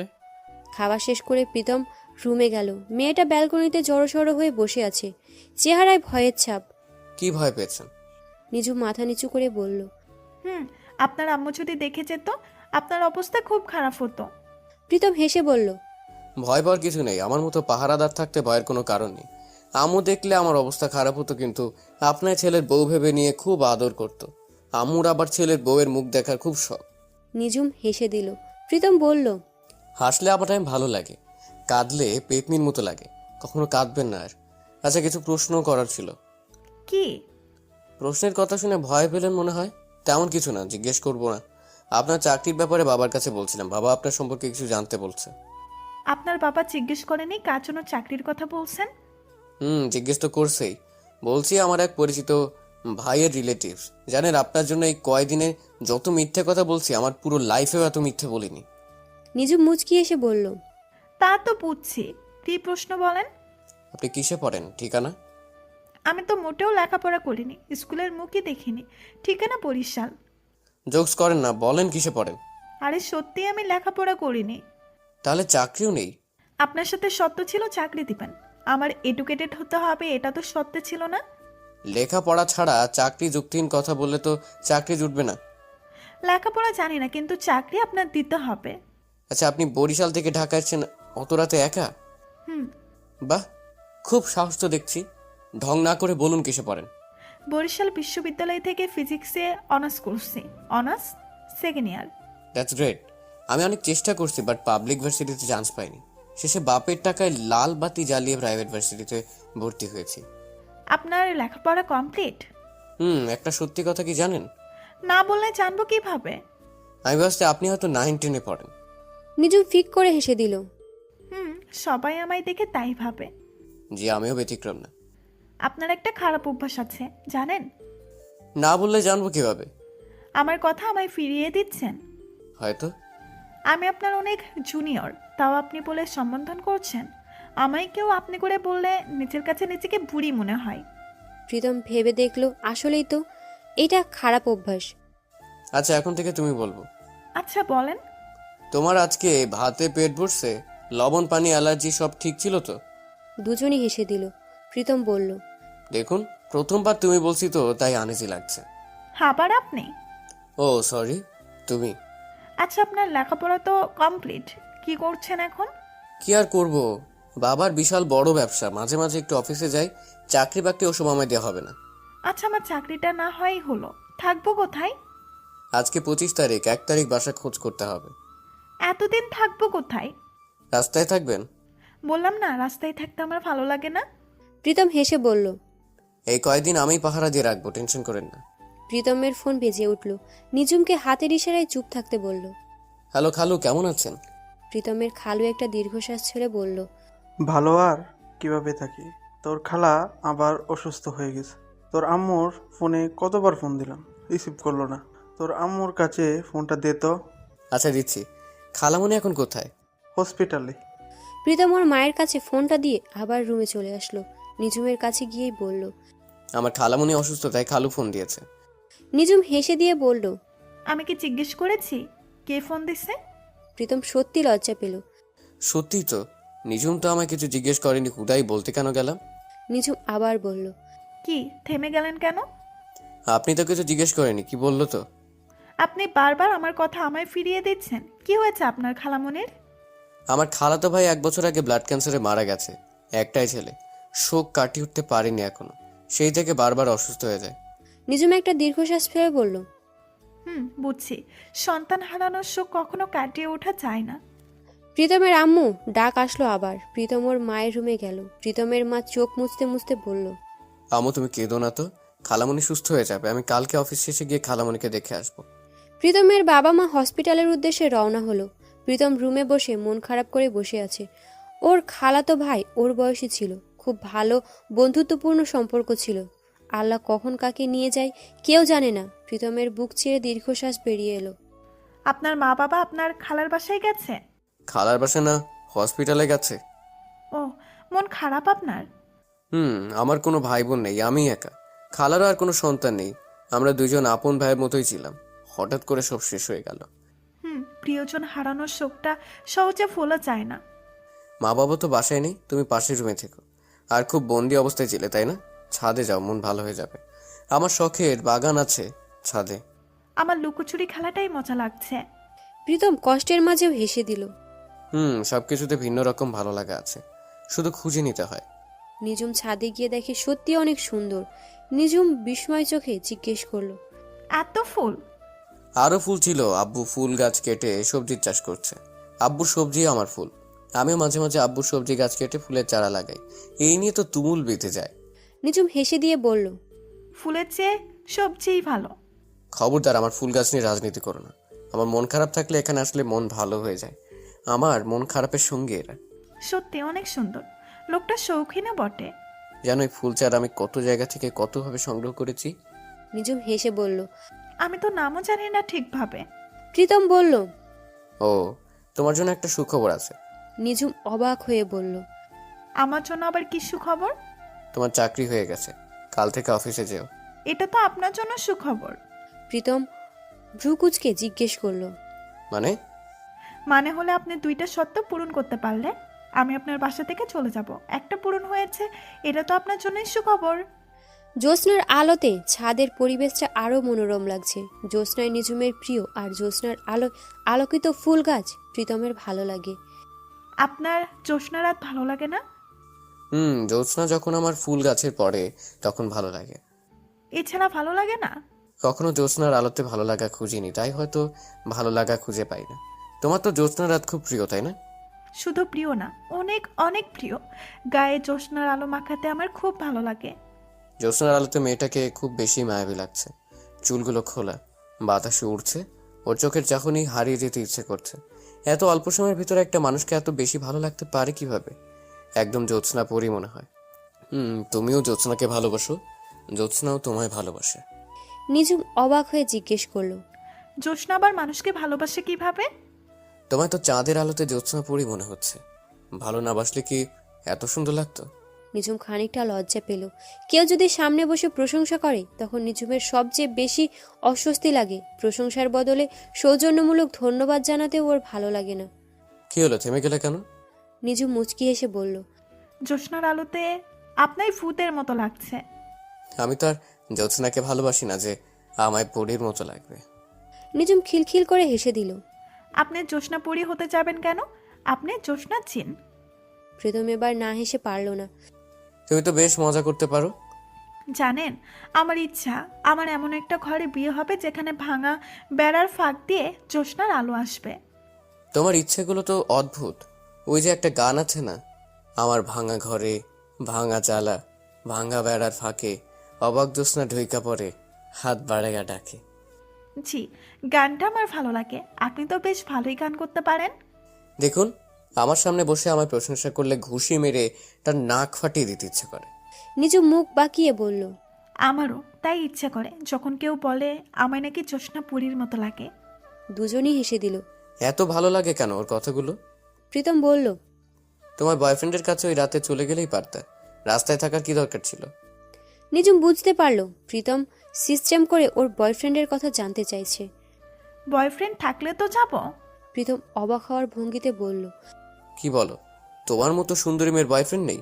আবার সুন্দরী বলেন, নাক ফাটিয়ে দিব ঘুষি মেরে। প্রীতম হেসে বলল। সরি, তোমার মতো পেতনি মেয়ের বয়ফ্রেন্ড নেই? পেতনি দেখে ভয় পেয়ে চলে গেছে। আরে বাবা, ফ্রেন্ড হিসেবে শেয়ার করতে পারো। ছিল, এখন নেই। কোনো এক অজানা কারণে সে চলে গেছে। কি কারণ? তা আমিও জানি না। জানার মতো সুযোগ হয়নি। আপনার গার্লফ্রেন্ড নেই? তোমার মতো অবস্থা ছিল, এখন নেই। সেও চলে গেছে, শুধু বলে গেছে সম্পর্ক রাখতে পারবে না। কারণটা জানার সুযোগ হয়নি। দুইজনই ছাকা খেয়েছি, তাই না? প্রীতম হেসে বলল। খাইছি তো। প্রচন্ড রকমের ভালোবাসতাম, এখন আর মনেও পড়ে না। সময়ের সাথে সাথে সব ঠিক হয়ে যায়, মনে করতেও যায় না। প্রতারক কোথাকার। প্রীতম খেয়াল করে দেখলো নিঝুমের চোখে পানি টলমল করছে। চোখের পলক পড়তেই পানির ফোঁটা গাল বেয়ে গড়িয়ে পড়বে। এই কি হলো নিজুম, তোমার চোখে পানি কেন? কান্না করতে না করেছি না তোমায়? একদম পেতনির মতো লাগে কান্না করলে। যে তোমায় ছাড়া ভালো আছে, তুমি কেন তার জন্য চোখের পানি ফেলবে? চোখের পানি দাম দিতে শিখো। চোখের পানি গড়িয়ে পড়ার আগেই নিঝুম মুছে ফেলল। ঘুমাবেন না? অনেক রাত হয়েছে। প্রীতম ঘড়ির দিকে তাকিয়ে দেখে 12টা বেজে গেছে। 12টা বেজে গেছে, খেয়ালই নেই। তোমার সাথে কথা বললে কিভাবে যে টাইম কেটে যায়। প্রীতম রুমে গিয়ে শুয়ে পড়ল। নিঝুম পাশের রুমে শুয়ে আছে, চোখে ঘুম নেই। প্রীতম শুয়ে শুয়ে ভাবছে। এত ভালো লাগে কেন মেয়েটারে? ও সব কিছু ভালো লাগে, বিশেষ করে কথা বলার ভঙ্গিটা। সকাল 8টা বেজে গেছে। জানালা ফাঁক দিয়ে আসা এক টুকরো রোদের আলোয় ঘুম ভেঙে গেল প্রীতমের।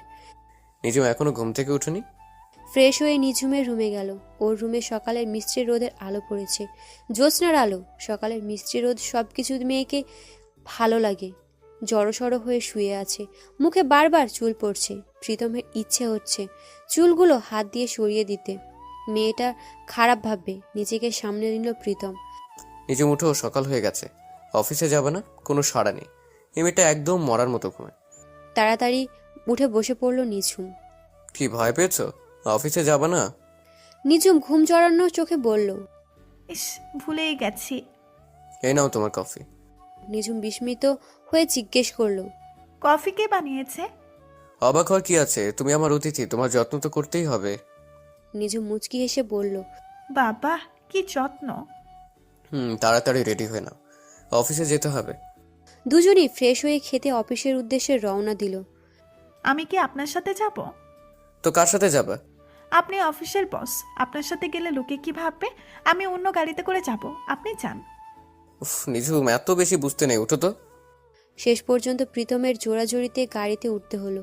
নিঝুম বারবার এদিক ওদিক তাকাচ্ছে, মনে হচ্ছে কাউকে তার দু চোখ দুটি হন্য হয়ে খুঁজে ফিরছে। কাঙ্ক্ষিত মানুষের দেখা না পেয়ে চোখ দুটি ক্লান্ত। এদিক সেদিক করছো কেন? কাউকে খুঁজছো মনে হচ্ছে। না, কাকে আর খুঁজবো, এমনি দেখছিলাম। নিজুম মুচকি হেসে বলল। দুজনই আনমনে কি যেন ভাবছে। নীরবতা ভেঙে প্রীতম বলল। নিজম ফুচকা খাবে? কেউ আমায় ফুচকা সাটলে না করি না। প্রীতম গাড়ি থামিয়ে বলল। তুমি গাড়িতে বসো, আমি ফুচকা নিয়ে আসছি। না না, আমিও যাব। আমি ওখানেই বসেই ফুচকা খাবো। গাড়িতে আমার ভালো লাগে না। নিজুম 5 প্লেট ফুচকা খেয়ে ফেললো। প্রীতম হাঁ করে তাকিয়ে আছে। ও এখন পর্যন্ত 1 প্লেটই শেষ করতে পারেনি। কি ভয় পেলেন নাকি? আমি কিন্তু আরো খাবো। যত ইচ্ছে খাও, তা নিয়ে ভয় পাচ্ছি না, ভয় তো পাচ্ছি তোমার খাওয়া দেখে। নিজুম ফিক করে হেসে দিল। আর খাবো না, চলেন। গাড়ির কাছে গিয়ে নিজুম বলল। এখন আমি ড্রাইভ করব। প্রীতম হেসে দিল। হাসেন কেন? আমার ড্রাইভ করতে ভালো লাগে। ফাজলামি করো? ধর, ফাসলামি না, সিরিয়াস।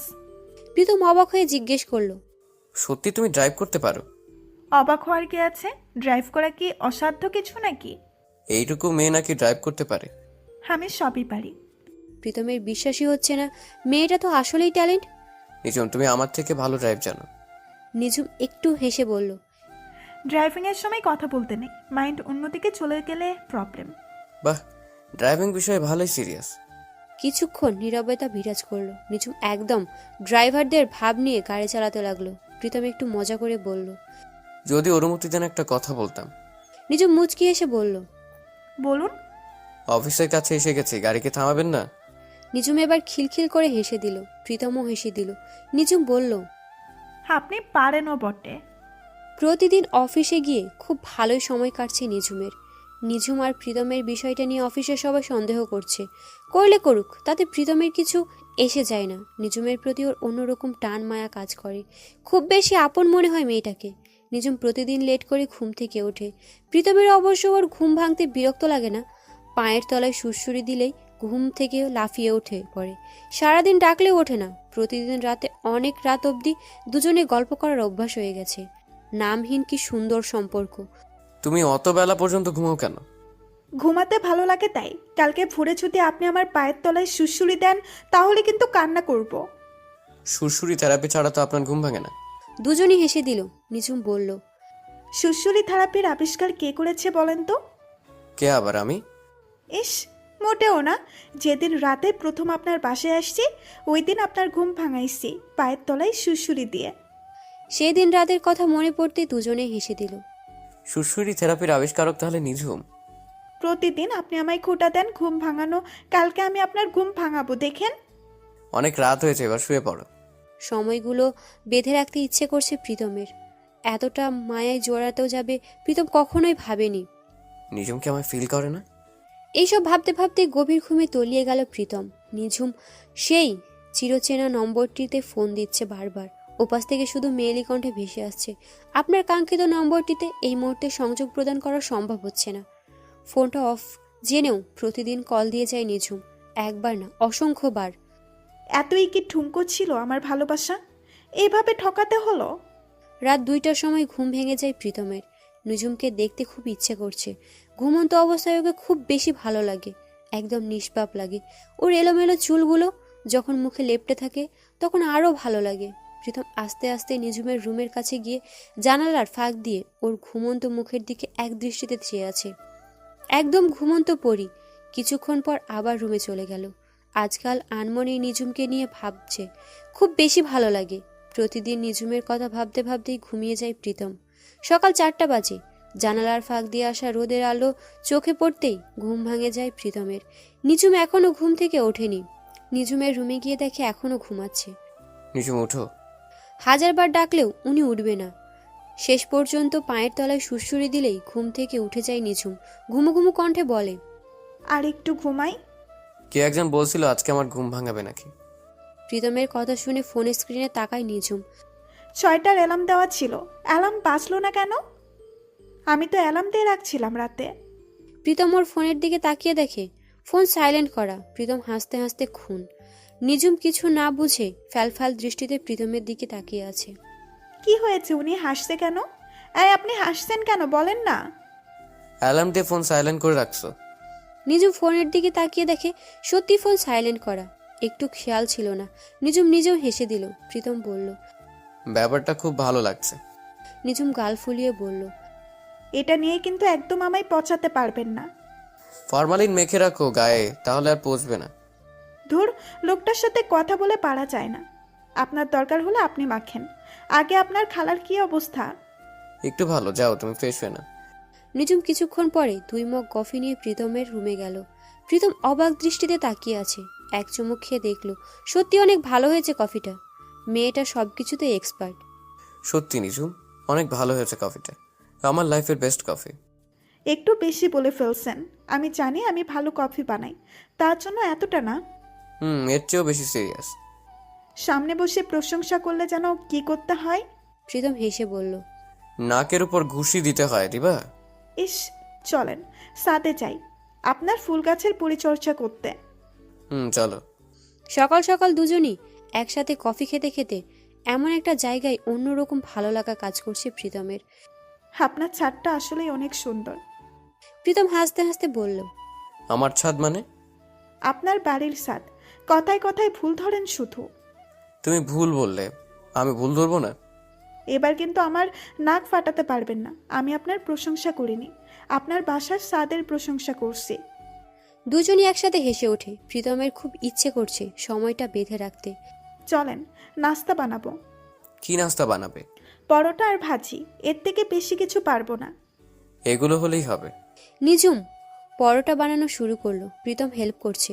পরোটা দেখে প্রীতম হাসতে হাসতে শেষ। এটা কি নিঝুম পরোটা নাকি বাংলাদেশের মানচিত্র? নিজুম মুখ বাঁকিয়ে বলল, একটা হলেই হবে। আপনি সুন্দর পরোটা বানান পারলে। সুন্দর পরোটা বানাতে পারলে কি আর মানচিত্র খেতাম? আমি রাগ করব কিন্তু।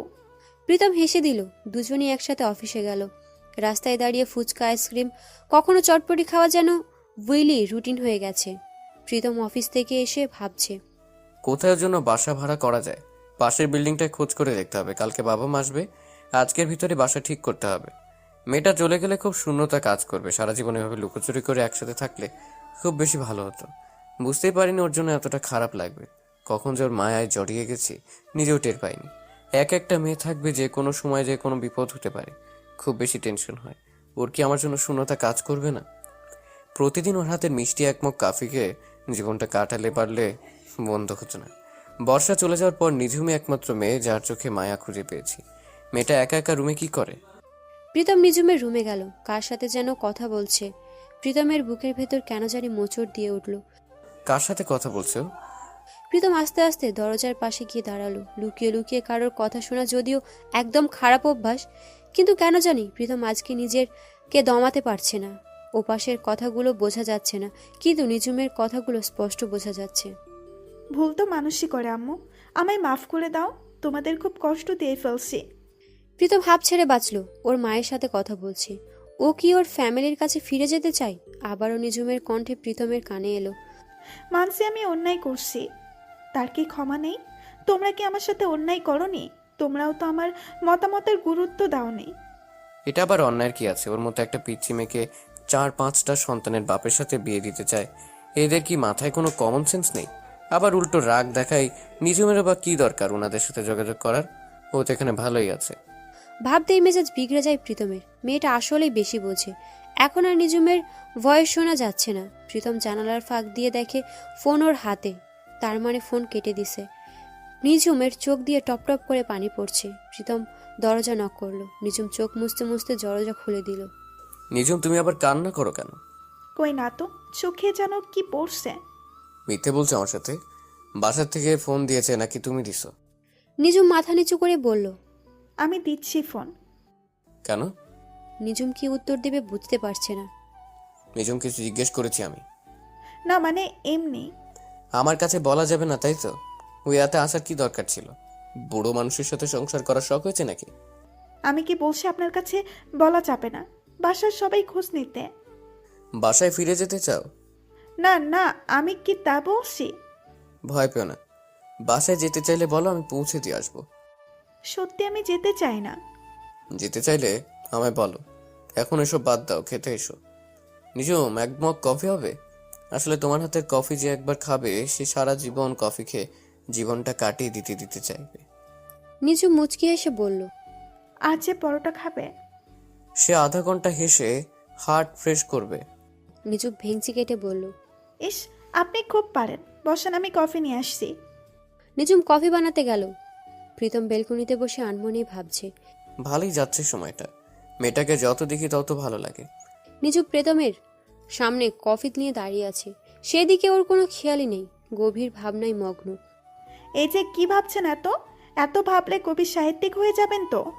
নিজুমের ডাকে প্রীতমের হুঁশ ফেরে। কবি সাহিত্যিক কিছুই হওয়ার শখ নেই, আপাতত কফি খেতে পারলেই চলবে। দুজনেই ফিক করে হেসে দিল। প্রীতম কফিতে এক চুমুক দিয়ে বলল, বাহ, দিন দিন স্বাদ বাড়ছে মনে হয়। হয়েছে, প্রশংসা করতে হবে না। আমি কারো নাকে ঘুষি দিতে চাই না। দাও ঘুষি, তোমার এই নরম হাতের ঘুষিতে নাকটা বিসর্জন দিব। প্রীতম একথা বলে সাথে সাথে জিহ্বায় কামড় দিল। ইস, কি বলতে কি বলে ফেললাম। নিজুমের খুব অস্বস্তি লাগছে। লোকটার আমায় অস্বস্তিতে না ফেললে মনে হয় ভালো লাগে না। দুজনের মাঝে নীরবতা বিরাজ করছে। নিজু প্রীতমের দিকে চেয়ে আছে। কত তৃপ্তি সহকারে প্রতিটা চুমুক দিচ্ছে। এত তৃপ্তি নিয়ে কফি খাওয়ার কি আছে কে জানে। প্রীতম নীরবতা ভেঙে বলল, নিজুম গান করতে পারো? পারি একটু একটু। একটা গান শোনাবে? নিজু মুখ বাঁকিয়ে বলল, ফ্রিতে গান শোনায় না। আইসক্রিম খাওয়াবো যদি গান শোনা। পারি না গান করতে, মজা করে বলছি। মোটেও মজা না, তোমার ভয়েস শুনলে যে কেউ বলতে পারবে তুমি গান করতে পারো। নিজুমের ওর সামনে গান গাইতে মোটেও ইচ্ছে হচ্ছে না, কেমন যেন লজ্জা লাগছে। প্রীতম বারবার অনুরোধ করছে, কি করবে? নিরুপায় হয়ে রাজি হলো। নিজুম চোখ বন্ধ করে বলতে লাগলো। গান করতে করতেই নিজুমের চোখ দিয়ে কখন যে টপ টপ করে জল পড়া শুরু করেছে নিজুম খেয়ালই নেই। নিজুমের গানের কণ্ঠ শুনে প্রীতম অবাক। এত সুন্দর গান করে মেয়েটা, মনে হয় গানটা একদম হৃদয়ের গহীন থেকে বলছে। গানের ভেতর প্রীতম নিজেকে হারিয়ে ফেলেছে। নিজুম কাঁদছো কেন? এমনি। তুমি চোখ বুজে গান করো কেন? আপনার সামনে গান করতে লজ্জা করছিল তাই। প্রীতম হেসে বলল, অনেক সুন্দর গান করো তুমি, সত্যি খুব বেশি সুন্দর। কার জন্য তো প্রার্থনা করলে? গান তো গানে ইচ্ছে হলো তাই এটা গাইছি। কার জন্য আর প্রার্থনা করব? তো কান্না করলে যে? গান করলে এমনি আমার চোখে পানি এসে যায়। এই বলে নিজুম রুমে চলে গেল। কেন জানি মনটা ভীষণ খারাপ লাগছে। প্রীতমের বারবার চোখে ভেসে উঠেছে নিজুমের গান গাওয়ার মুহূর্তটা। চোখ বুজেছিল, চোখগুলো খোলা, আর চোখ থেকে জল পড়ছিল। ওর পা গাওয়া গানের মাঝে নিজেকে হারিয়ে ফেলেছে প্রীতম। নিজুম, তোমার জন্য বাসা ঠিক করে ফেলেছি। কোথায়? কোনো অসুবিধা হবে না তো আবার? আরে পাগলি, কিসের অসুবিধা, আমি আছি তো। নিজুম মন খারাপ করে ফেলল। সবাই যদি আপনার মতো ভালো হতো তাহলে কোনো টেনশন হতো না। প্রশংসা? এই, আবার ঘুষি মারেন না। প্রীতম হেসে দিল। কোথায় বাসা ঠিক করছি তা জানবে না? আপনার উপর আমার আস্থা আছে, এটা নিয়ে আমার না ভাবলেও চলবে। প্রীতম অবাক হওয়ার ভঙ্গিতে বলল, এত আস্থা? জি, অনেক। ওই যে পাশের বাসায় থাকবা কাল থেকে, যাতে প্রতিদিন সকালে তোমার হাতের মিষ্টি কফি খেতে পারি, তাই এই ব্যবস্থা। বিল্ডিং দুটি একদম একসাথে। এই বিল্ডিং ছাদ থেকে লাফ দিয়ে ওই বিল্ডিং এর ছাদে যাওয়া যায়।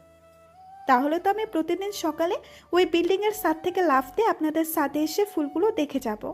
প্রীতম হাসতে হাসতে বলল, আপনাদের ছাদ? ধুর। কালকে বাবা মা চলে আসবে, তোমার জন্য বাসাও ঠিক হয়ে গেছে, আল্লাহ রক্ষা করেছে। আসলেই, কিন্তু আমার লুকোচুরি খেলাটা ভালোই লাগতো। আপনার আম্মুর সামনে আপনার মুখটা দেখার মতো ছিল। আমার প্রাণ নিয়ে টানাটানি আর তুমি মজা নাও। দুজনই ওসব মনে করে হেসে দিল। শোনো, বাবা আসলে তো তুমি আমার সাথে অফিস যেতে পারবে না। যেদিন বাবা অফিসে না যাবে ওই দিন কিন্তু আমার সাথে যাবে। আরে প্রবলেম নেই, আমি একা যেতে পারবো। তোমার মতো সুন্দরী মেয়ে একা ছাড়া যাবে না। বাবাকে বললো তোমার আর অফিসে যেতে হবে না, আমি এখন থেকে অফিস সামলাবো। কতদিন আর আমায় এমন পাহারা দিয়ে রাখবেন? প্রীতম মুচকি হেসে বলল, যতদিন সুযোগ হয়। আজকে নিজুম পাশের বিল্ডিংয়ে চলে যাবে। এই বাসাটার উপর কেমন যেন মায়া পড়ে গেছে। লোকটার উপর তার চেয়েও বেশি মায়া কাজ করছে। আমার লাইফে দেখা সবচেয়ে ভালো মানুষ। কত উপকার করলো উনি, আমি তো কিছুই দিতে পারলাম না। প্রীতমের সাথে থাকলে মন ভালো হয়ে যেত ওর। ওর সাপোর্টে নতুন করে বাঁচতে শিখেছে। প্রীতম খাটের এক কোণায় বসে আনমনে কি যেন ভাবছে। বারবার চোখের কোণে জল এসে যাচ্ছে। এতটা মায়ায় পড়ে যাবে বুঝতে পারেনি। নিজুম, কোনো রকম অসুবিধা হলে জানাবে। প্রতিদিন সকালে ছাদে এসো, কিন্তু অবশ্যই আমার জন্য কফি নিয়ে। তা না হয় আনবো। আমায় ঘুম থেকে জাগাবে কে? প্রীতম হেসে বলল, সুরসুরি থেরাপি ছাড়া তো তোমার ঘুম ভাঙে না। ফোনে অ্যালার্ম দিয়ে রেখো, অ্যালার্ম দিয়ে আবার সাইলেন্ট করে রেখো না। নিজুম চলে গেছে। পুরো বাসা জুড়ে শূন্যতা বিরাজ করছে। প্রীতমের বুকের ভেতরটা ফাঁকা ফাঁকা লাগছে। মেয়েটা এতটা মায়ায় জড়িয়ে যাবে ভাবতেই পারেনি। নিঝুমোর অভ্যাসে পরিণত হয়েছে। সব কিছুতেই নিঝুমের শূন্যতা অনুভব হয়। বারান্দার চেয়ারে বসে বসে এইসব ভাবছে প্রীতম। চোখের কোণে একটু একটু জল জমেছে। গেটের দিকে চোখ পড়তেই প্রীতমের বাবা মা চলে আসছে। প্রীতম ওনাদের এগিয়ে আনতে যায়। এতদিনে বাড়ি আসার কথা মনে হলো? প্রীতমের মা মুখ বাঁকিয়ে বলল, হয়েছে, আর ঢং করতে হবে না। আমাদের ছাড়া তো ভালোই ছিলি। তোর খালাকে দেখতে একবার কোনো রকম গিয়েছিস? তোর খালা সারাক্ষণ তোর কথা বলে, ফোন দিলে ঠিক মতো ধরিস না। উফ আম্মুর, জানো অফিসে কত কাজ, বাবার কাছে জিজ্ঞেস করে দেখো, দম নেওয়ার টাইম নেই। এই কয়টা দিন কত বিজি ছিলাম। ছেলে তো দেখছি কাজের ব্যাপারে খুব যত্নশীল হয়ে গেছে। দেখো বাবা, আমায় নিয়ে একটু ঠাট্টা করবে না। তোমাদের বয়স হয়েছে, এই বয়সে ঘুরবা ফিরবা, তাই তোমাদের বাসায় আসতে বলিনি। আর খালামণি অসুস্থ, তাকে রেখে বা কিভাবে আসবে? প্রীতমের মা ওর বাবাকে উদ্দেশ্য করে বলল, ছেলে তো দেখছি খুব বুঝবান হয়ে গেছে। তোমাদের সমস্যাটা কি বলো? সব কিছুতে আমায় নিয়ে মজা করো, বাদ দাও এসব। বলো খালামণির অবস্থা কি? এখন একটু সুস্থ। প্রীতম রুমে বসে আছে। পুরো রুমটা জুড়ে ওর স্মৃতি। নিজুমকে দেখতে ইচ্ছে করছে খুব। প্রীতম ছাদে গেল। নিজুমের রুমের জানালা আটকানো। ইস, জানালা খোলা থাকলে ওকে দেখা যেত। ওকে একটু ফোন দিয়ে ছাদে আসতে বললে কি কিছু মনে করবে? নানা দ্বিধাদ্বন্দ্বে ভুগছে প্রীতম। কিছুতেই সংকোচ কাটিয়ে উঠতে পারছে না। নিজের ইচ্ছেটাকে দমিয়ে রুমে চলে গেল প্রীতম। নিজেকে নিঝুমের এখানে মোটেও ভালো লাগছে না। পুরনো তিক্ত স্মৃতিগুলো একাকিত্ব অবস্থায় বাজেভাবে উকি দিচ্ছে। যেমন নিঝুম একদম মনে রাখতে চায় না, যেগুলোই বেশি মাথায় আসছে। প্রীতমের সাথে থাকলে এমনটা হয় না। তখন মনটা খুব ফ্রেশ থাকে। যখন প্রীতমের সাথে ছিল ভালোই ছিল। এসব একদম মনে আসতো না। এখন যদি উনাই ফোন দিয়ে সাথে আসতে বলি, উনি কি কিছু মনে করবে? সব রকম দ্বিধাদ্বন্দ্ব কাটিয়ে প্রীতমের নম্বরে ফোন দিল। প্রীতম যেন এই ফোনটার জন্যই অধীর অপেক্ষায় ছিল। একটু সাথে আসবেন? আসতেছে এক্ষুনি। প্রীতমের খুশি যেন ধরে না। ছাদে গিয়ে দেখে নিঝুম দাঁড়িয়ে আছে। নিজুম, আমি ওই ছাদে আসি? হেই না, দরকার নেই। কেন? যদি পড়ে যান? প্রীতম ফিক করে হেসে দিল। এর থেকে কত ডিস্টেন্সে লাভ দিছি। না না, দরকার নেই, ওখানেই থাকেন। প্রীতম কিছু না বলে এক লাফে ওই ছাদে চলে গেল।